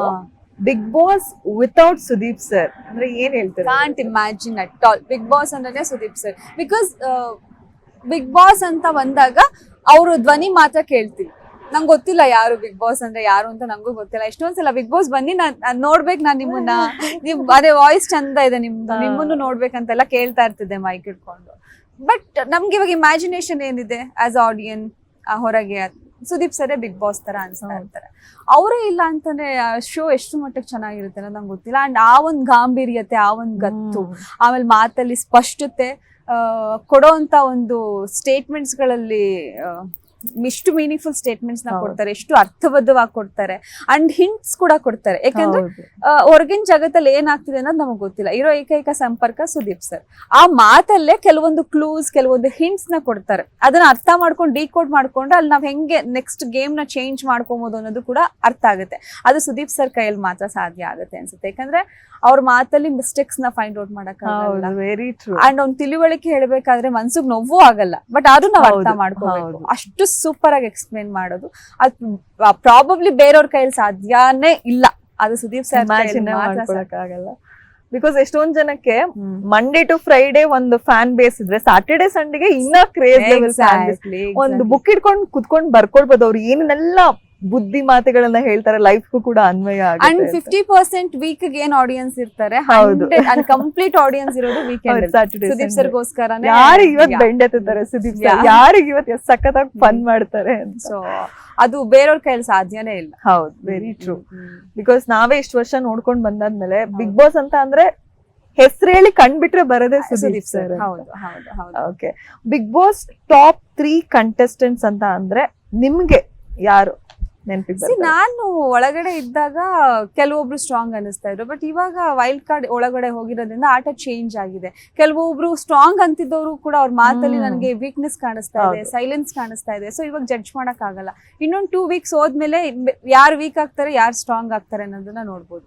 ಸೊ ಇವಾಗ ಟಾಪ್ 3 ಯಾರು ಬರ್ತಾರೆ ಅಂತ ಹೇಳಕ್ ಆಗಲ್ಲ. ಯಾಕಂದ್ರೆ ತುಂಬಾ ಇವಾಗ ಆಕ್ಚುಲಿ ತುಂಬಾ ಕ್ಯೂರಿಯಸ್ ಆಗಿದೆ ಏನಾಗುತ್ತೆ ಬಿಗ್ ಬಾಸ್. ಜಂಪ್ ಆಗ್ತಾನೆ ಇರುತ್ತೆ. ಒಂದೊಂದ್ ವೀಕಲ್ಲಿ ಒಂದೊಂದ್ ಡೇ ಒಬ್ಬೊಬ್ರು ಒಂದೊಂದ್ ತರ ಕಾಣಿಸ್ತಾರೆ. ಹಿಂಗ್ ಹೋಗ್ತಿದೆ ಗ್ರಾಫ್, ಸಡನ್ ಆಗಿ ಹಿಂಗ್ ಹೋಗ್ಬಿಡಿದೆ. ಕೆಲವೊಬ್ರು ಓಪನ್ ಅಪ್ ಆಗಿದ್ದಾರೆ, ಸೈಲೆಂಟ್ ಆಗಿದ್ದವರೆಲ್ಲ ಹೊರಗೆ ಬಂದಿದ್ದಾರೆ, ಮಾತಾಡ್ತಾ ಇದಾರೆ. ಸೊ ನೋಡ್ಬೇಕು. ಮಂಡೇ ಒಬ್ರು ಸ್ಟ್ರಾಂಗ್ ಆಗಿ ಕಾಣಿಸಿದ್ರೆ ಟ್ಯೂಸ್ಡೇ ವೀಕ್ ಆಗಿ ಕಾಣಿಸ್ಬೋದು, ವೆಡ್ನೆಸ್ಡೇ ಫುಲ್ ಎನರ್ಜೆಟಿಕ್ ಆಗಿ ಕಾಣಿಸ್ಬೋದು. ಏನು ಹೇಳಕ್ಕಾಗಲ್ಲ. ಓಕೆ, ಸೊ ಕೊನೆಯದಾಗಿ ಅಂದ್ರೆ ನೀವ್ ಅರ್ಥ ಮಾಡ್ಕೊಂಡಿರೋ ಪ್ರಕಾರ ಬಿಗ್ ಬಾಸ್ ಮನೆಯಲ್ಲಿನ ಸ್ಪರ್ಧಿಗಳು ಒಂದು ಸಾಲಿನಲ್ಲಿ ಅವ್ರ ಪರ್ಸನಾಲಿಟಿನ ಡಿಫೈನ್ ಮಾಡ್ಬೇಕಾಗುತ್ತೆ. ಒಬ್ಬೊಬ್ರದೇ ಹೆಸರು ಹೇಳ್ತಾ ಹೋಗ್ತೀನಿ, ನಿಮ್ ತಲೆಗೆ ಏನ್ ಬರುತ್ತೆ ಅಂತ ಹೇಳ್ಬೇಕಾಗುತ್ತೆ. ಓಕೆನಾ? Gautami Jadhav, she is good. ಅಂದ್ರೆ ಅವ್ರದೇ ಆದ ರೀತಿನಲ್ಲಿ ಒಂದು ಪಾಸಿಟಿವ್ ಆಗಿ ಅವ್ರ ರೀತಿನಲ್ಲಿ ಅವ್ರು ಆಡ್ತಾ ಇದಾರೆ. ಅಂದ್ರೆ ಅಗ್ರೆಷನ್ ತೋರಿಸ್ದೆ, ಅವ್ರ ರೀತಿನಲ್ಲಿ ಕಾಮ್ ಆಗೇನೆ ಹೆಂಗ ಹ್ಯಾಂಡಲ್ ಮಾಡ್ಬೋದು ಸಿಚುಯೇಷನ್ಸ್ ಅನ್ನೋ ರೀತಿ ಹ್ಯಾಂಡಲ್ ಮಾಡ್ತಾರೆ. ಜಗದೀಶ್ ಅವರು ಕಂಟೆಂಟ್ ಕಿಂಗ್ ಜಗದೀಶ್. ಸೊ ನಾನು ಎಲ್ಲಾ ಕ್ಯಾಮ್ರಾ ಮುಂದೆ ಕಂಟೆಂಟ್ ಅಂತ ಒಬ್ಬೊಬ್ರೆ ಮಾತಾಡ್ತಾ ಇರೋರು. ಕಂಟೆಂಟ್ ಕೊಡ್ಬೇಕು ಅಂತಾನೆ ಅವ್ರು ಆಟ ಆಡ್ತಾ ಇದ್ರು. Okay, Bhavya Gowda, Bhavya she looks matured. ಅದ್ ಗುಡ್. ಆಕ್ಚುಲಿ ಮೆಚ್ಯೂರ್ಡ್ ಆಗಿದ್ರೆ ಯಾರು ಏನ್ ಹೆದರ್ಸಕ್ ಬರಲ್ಲ. Actually she is like a baby. ಒಳಗಡೆ ಒಂದ್ ಮಗು ಇದೆ ಅವಳಿಗೆ, ಒಂದ್ ಇನ್ನೋಸೆನ್ಸ್ ಇದೆ. She is cute. Okay. Shishir Shastri. Shishir ಹೆಂಗೆ ಅಂತಂದ್ರೆ ಯಾರಿಗೂ ನೋವು ಮಾಡಲ್ಲ, ಯಾರಿಗೂ ಕೆಟ್ಟದ್ ಬಯಸಲ್ಲ. ಅವ್ರಿಗೆ ಆಪೋಸಿಟ್ ಆದ್ರೂ ಅವ್ರಿಗೆ ಒಳ್ಳೇದ್ನೇ ಬಯಸೋ ವ್ಯಕ್ತಿ. ಅಂಡ್ ಕೆಲವೊಮ್ಮೆ ನೀವು ನೋಡಿರ್ತೀರ ಆಟಗಳೆಲ್ಲ ಆಡ್ಬೇಕಾದ್ರೆ ಅವರಿಂದ ಏನಾದ್ರು ನೋವಾದ್ರೆ ಆಟ ನಿಲ್ಲಿಸಿ ಓಡೋಗ್ತಾರೆ. ಅವ್ರಿಗೆ ಕ್ಲಾರಿಫೈಸ್ ವಿತ್ ಸೊ ಆತರ. Dhanraj Achar. Dhanraj actually emotional and sensitive. ತುಂಬಾ ಟ್ಯಾಲೆಂಟ್ ಇದೆ ಹುಡುಗಂಗೆ. ಅದನ್ನು ಒಳ್ಳೆ ರೀತಿನಲ್ಲಿ ಉಪಯೋಗಿಸ್ಕೊಂಡ್ರೆ ಟಾಪ್ 5 ವರ್ಗೂ ಬರುವಂತ ಸಾಧ್ಯತೆಗಳಿದೆ. ಓಕೆ. ಹಂಸ. ಹಂಸ ಅವರು ಅಷ್ಟೇ. ಅವರು ಎಲ್ರು ಸ್ಟಾರ್ಟಿಂಗ್ ಅಲ್ಲೆಲ್ಲ ವೀಕ್ ಅಂತ ಅವ್ರನ್ನ ತುಂಬಾ ರೇಗಿಸ್ತಾ ಇದ್ರು. ಬಟ್ ಅದೆಲ್ಲ ಅಲ್ಲ, ನಾನು ಸ್ಟ್ರಾಂಗ್ ಅಂತ ಪ್ರೂವ್ ಮಾಡ್ಕೊಂಡ್ರು. ಅವ್ರು ಕೆಲವೊಂದು ಟಾಸ್ಕ್ ಗಳನ್ನ ಆಡಿ ಕ್ಯಾಪ್ಟನ್ಸಿನ ನಿಭಾಯಿಸಿ ನಾನು ಕೂಡ ಸ್ಟ್ರಾಂಗ್, ನಾನು ವೀಕ್ ಅಲ್ಲ ಅಂತ ಅವ್ರನ್ನ ಪ್ರೂವ್ ಮಾಡ್ಕೊಂಡ್ರು. ಓಕೆ. ಧರ್ಮ ಕೀರ್ತಿರಾಜ್. ಧರ್ಮ ಲೈಕ್ ರಿಯಲ್ ಪರ್ಸನಾಲಿಟಿ. ಹೊರಗಡೆ ಏನಿದೆ ಒಳಗಡೆನೂ ಅದೇ ರೀತಿ ಇದಾರೆ. ಯಾರ ಮನ್ಸಿಗೂ ಕೂಡ ಅವರು ನೋವು ಮಾಡಲ್ಲ. ಯಾರಿಗಾದ್ರು ಏನಾದ್ರು ಆಯ್ತು ಅಂತಂದ್ರೆ ಫಸ್ಟ್ ಹೋಗಿ ನಿಂತಿರ್ತಾರೆ. ಅಂಡ್ ಇವ್ರು ನನಗೆ ಫ್ರೆಂಡ್, ಇವ್ರು ನನಗೆ ಎನಿಮಿ ಅನ್ನೋದು ಇಲ್ವೇ ಇಲ್ಲ. ಎಲ್ಲಾರ ಜೊತೆ ಈಕ್ವಲ್ ಆಗಿದ್ದಾರೆ ಒಳಗಡೆ. Okay. Yamuna Shrinidhi. She's like she's uh 50 years old ಅಂತೆ. ಆದ್ರೂ ಬ್ಯೂಟಿಫುಲ್ ಎನರ್ಜಿ ಅವರಿಗೆ. Strongest lady, high voltage power lady. Okay. Aishwarya Sindhogi. Aishwarya is like doll. ಒಂದ್ ಮುದ್ದಾಗಿ ಐಸ್ ಎಲ್ಲ ಚಂದ ಇದೆ. Cute doll. Okay. Big boss contestant ಆದ್ರೂ ಆಗಿರ್ಲಿ, ಏನಾದ್ರೂ ಆಗಿರ್ಲಿ, ಗರ್ಲ್ಸ್ ಆರ್ ಆಲ್ವೇಸ್ ಗರ್ಲ್ಸ್. ನಾವು ಫಸ್ಟ್ ಕಾಣದೆ ಕಣ್ಣು, ಮೂಗು ಹೇಗಿದೆ. ಓಕೆ. ಉಗ್ರಂ ಮಂಜು. ಉಗ್ರಂ ಮಂಜು ಅವರು ಕೂಡ ಒಂದು ಎಮೋಷನಲ್ ಪರ್ಸನ್. ಗೇಮ್ ಅಂತ ಬಂದಾಗ ಆಕ್ಚುಲಿ ಸಖತ್ತಾಗಿ ಆಡ್ತಾರೆ. ಕೆಲವೊಬ್ರು ಈಗ ನಾವು ನಮ್ಮ ಆಟ ಕೆಡಿಸ್ಕೊಬಾರ್ದು, ಕಾಮಾಗಿ ಆಡ್ಬಿಟ್ಟು ನಾವು ಗೆಲ್ಬೇಕು ಅನ್ನೋ ಒಂದು ಸ್ಟ್ರಾಟಜಿ ಇದ್ರೆ, ಅವರು ಗೇಮ್ ಅಲ್ಲಿ ಏನ್ ಕೊಟ್ಟಿರ್ತಾರೆ ಅದನ್ನ ಪ್ರಾಪರ್ ಆಗಿ ಆಟ ಆಡ್ತಾರೆ. ತುಂಬಾ ಸ್ಟ್ರಾಟಜೀಸ್ ನ ಯೂಸ್ ಮಾಡ್ತಾರೆ. ತುಂಬಾ ಚೆನ್ನಾಗಿ ಆಡ್ತಾ ಇದಾರೆ. ಓಕೆ. ತ್ರಿವಿಕ್ರಮ್. ತ್ರಿವಿಕ್ರಮ್ ತುಂಬಾ ಮೆಚೂರಿಟಿ ಇರುವಂತ ವ್ಯಕ್ತಿ. ಆಚೆ ತೋರ್ಸ್ಕೊಳ್ಳಲ್ಲ. ಎಲ್ಲಿ ಸಿಚುಯೇಷನ್ಸ್ ನ ಹೆಂಗ್ ಹ್ಯಾಂಡಲ್ ಮಾಡ್ಬೇಕು ಅಂತ ಒಂದು ತುಂಬಾ ಚೆನ್ನಾಗಿ ಕ್ಲಾರಿಟಿ ಇದೆ. ಆ ಮೂವ್ಸ್ ಗಳು ಹೆಂಗ್ ತಗೋತಾರೆ ಅಂದ್ರೆ ಇಲ್ಲಿ ಯಾವ ಮೂವ್ ತಗೋಬೇಕು, ಎಲ್ಲಿ ಯಾವ ಮೂವ್ ತಗೊಬಾರ್ದು ಅಂತ ಅನ್ನೋದು ಗೊತ್ತಾಗುತ್ತೆ ಅವರಿಗೆ. ಮೆಂಟಲಿ ಇರ್ಬೋದು, ಫಿಸಿಕಲಿ ಇರ್ಬೋದು, is very strong. Okay. Chaitra Kundapura.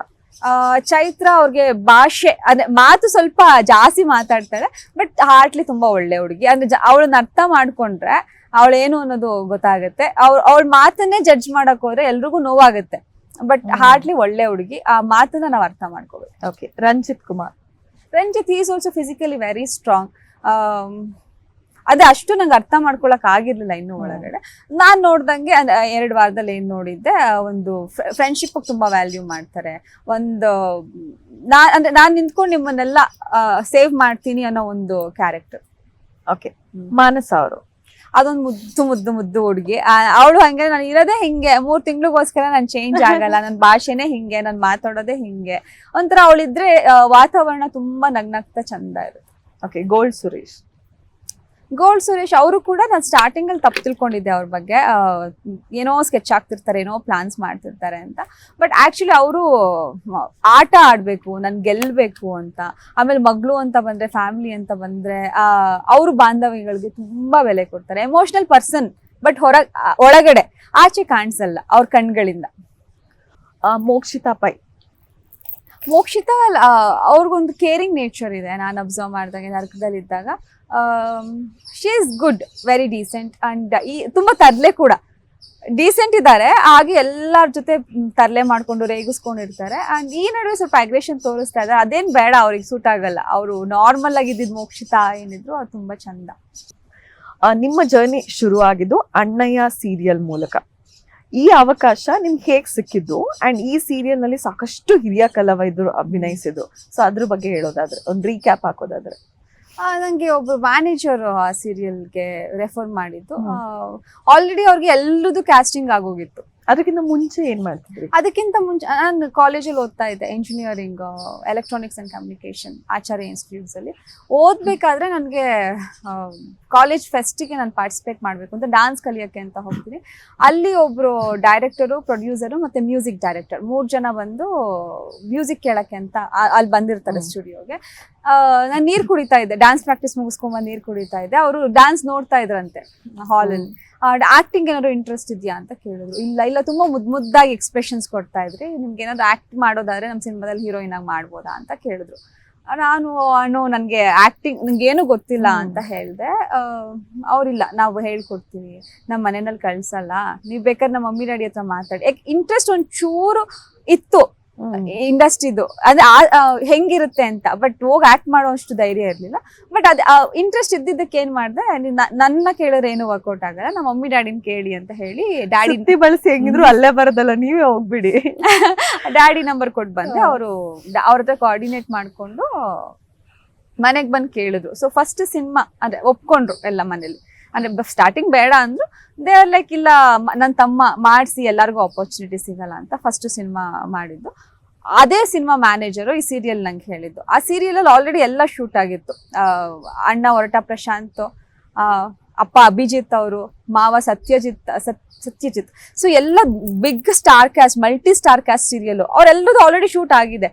ನಂದು ಮಾತ್ರ ಹೀರೋಯಿನ್ ಪೋರ್ಷನ್ ಮಾತ್ರ ಶೂಟ್ ಆಗಿಲ್ಲ. ಅಂಡ್ ಪ್ರೊಡಕ್ಷನ್ ಬಂದು ಕುಮಾರಸ್ವಾಮಿ ಅವ್ರದ್ದು. And he was a present CM ಅವಾಗ. ಅವ್ರದ್ದು ಇದೊಂದು ಸಿನಿಮಾ ರಿಲೀಸ್ ಆಗಿತ್ತು, ಜಾಗ್ವಾರ್, ನಿಖಿಲ್ ಅವ್ರದ್ದು. ಅದೇ ಒಂದು ಸ್ಟೇಜ್ ಮೇಲೆನೆ ರಾಮನಗರಲ್ಲಿ, ಅದೇ ಸ್ಟೇಜ್ ಮೇಲೆ ನಮ್ಮ ಸೀರಿಯಲ್ ಕೂಡ ನನ್ನನ್ನ ಕೂಡ ಇಂಟ್ರೊಡ್ಯೂಸ್ ಮಾಡಿದ್ದು. ಲೈಕ್ ಅಂದ್ರೆ ಖುಷಿ ಆಯ್ತು ನನಗೆ. ಈ ಸಿನಿಮಾ ಇನ್ನು ರಿಲೀಸ್ ಆಗಿರ್ಲಿಲ್ಲ, ಶೂಟಿಂಗ್ ಕಂಪ್ಲೀಟ್ ಆಗಿತ್ತು. ಮೀನ್ ವೈಲ್ ಇದು ಆನ್ ಏರ್ ಅಲ್ಲಿ ಹೋಗ್ತಾ ಇತ್ತು. I felt really happy. ಅಂದ್ರೆ ಫಸ್ಟ್ ಸೀರಿಯಲ್ ಇಷ್ಟು ದೊಡ್ಡ ಸ್ಟಾರ್ ಕ್ಯಾಸ್ಟ್ ಜೊತೆ ಅಂಡ್ ಅಂದ್ರೆ ಸ್ಟೇಟ್ CM ಅವರ ಪ್ರೊಡಕ್ಷನ್ ಅಂತ ಅಂದಾಗ it's a huge thing. And payment ಚೆನ್ನಾಗಿತ್ತು. I felt really happy. The launch was really good. Very nice. ನೀವು basically electronics and communication engineer ಅಲ್ವಾ? ಅಂಡ್ ಕಾಲೇಜ್ ಡೇಸ್, ಅದರಲ್ಲೂ engineering college days ಅಂತಂದ್ರೆ ಸಿಕ್ಕಾಪಟ್ಟೆ interesting ಆಗಿರುತ್ತೆ.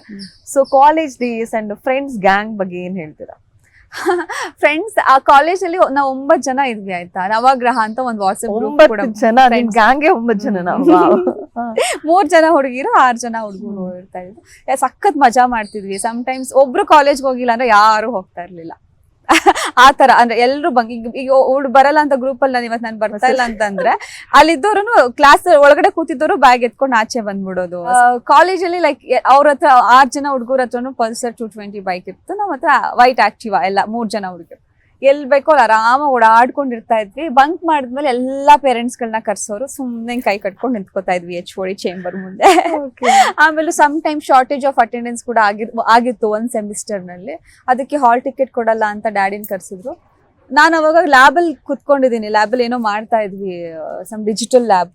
ಡ್ಯಾಡಿ ಬಂದು ನಮ್ ಕ್ಲಾಸ್ ಟೀಚರ್ ಹತ್ರ ಯಾವಾಗ್ಲೂ ಫೋನ್ ಇಟ್ಕೊಂಡಿರ್ತಾಳೆ, ಅಡ್ಗೆ ಮಾಡ್ತಾ ಇರ್ಲಿ ಫೋನ್ ಇಟ್ಕೊಂಡಿರ್ತಾಳೆ ಅಂತ ಹೇಳ್ಬಿಟ್ರು.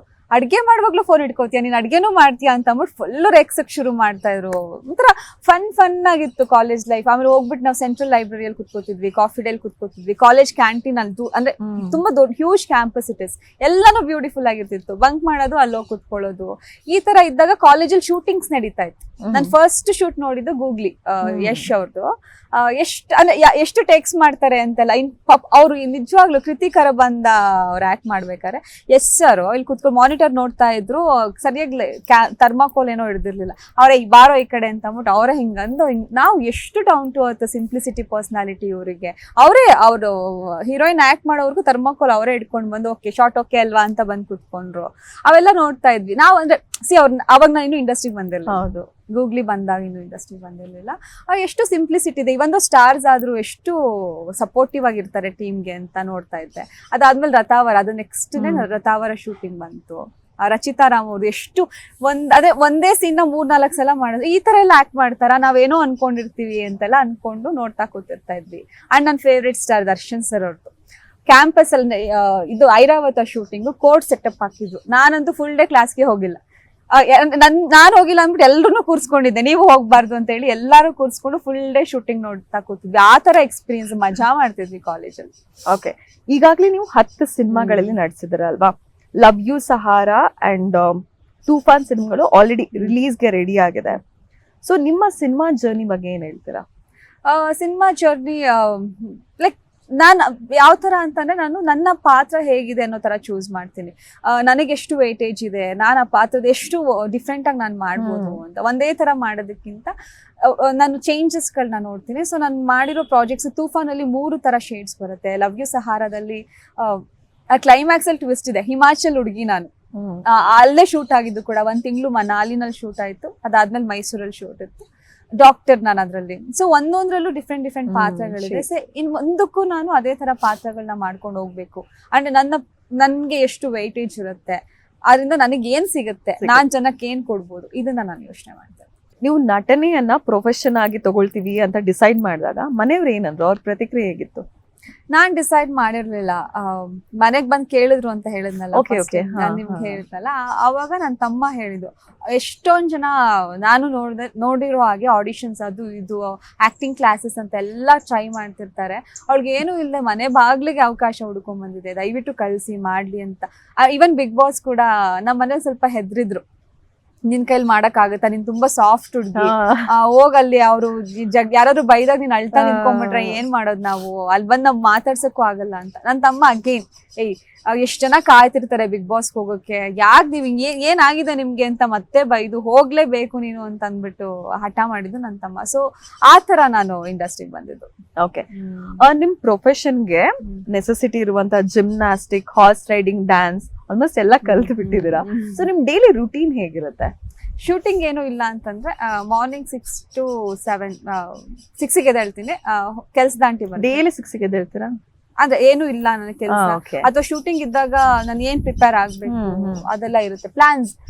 ನಂಗೆ ಏನು ಇಲ್ಲ, ನಾನು ರಿಲ್ಯಾಕ್ಸ್ ಮಾಡ್ಬೇಕು ಅಂದ್ರೆ ನಾನು 11 ಗಂಟೆಗೆ ಎದ್ದೇಳು ಒಂದೊಂದ್ ದಿನ. ಬಟ್ ಎವ್ರಿ ಡೇ ಹಂಗ್ ಮಾಡಲ್ಲ. ಬೆಳಗ್ಗೆ 6ಗೆ ಕೆಲಸ ದಾಂಟಿ ಬರ್ತಾರೆ, 7ಗೆ ಹೋಗ್ತಾರೆ. 7 to 8 ಹಾರ್ಸ್ ರೈಡಿಂಗ್ ಮುಗಿಸ್ಕೊಂಡ್ ಬರ್ತೀನಿ.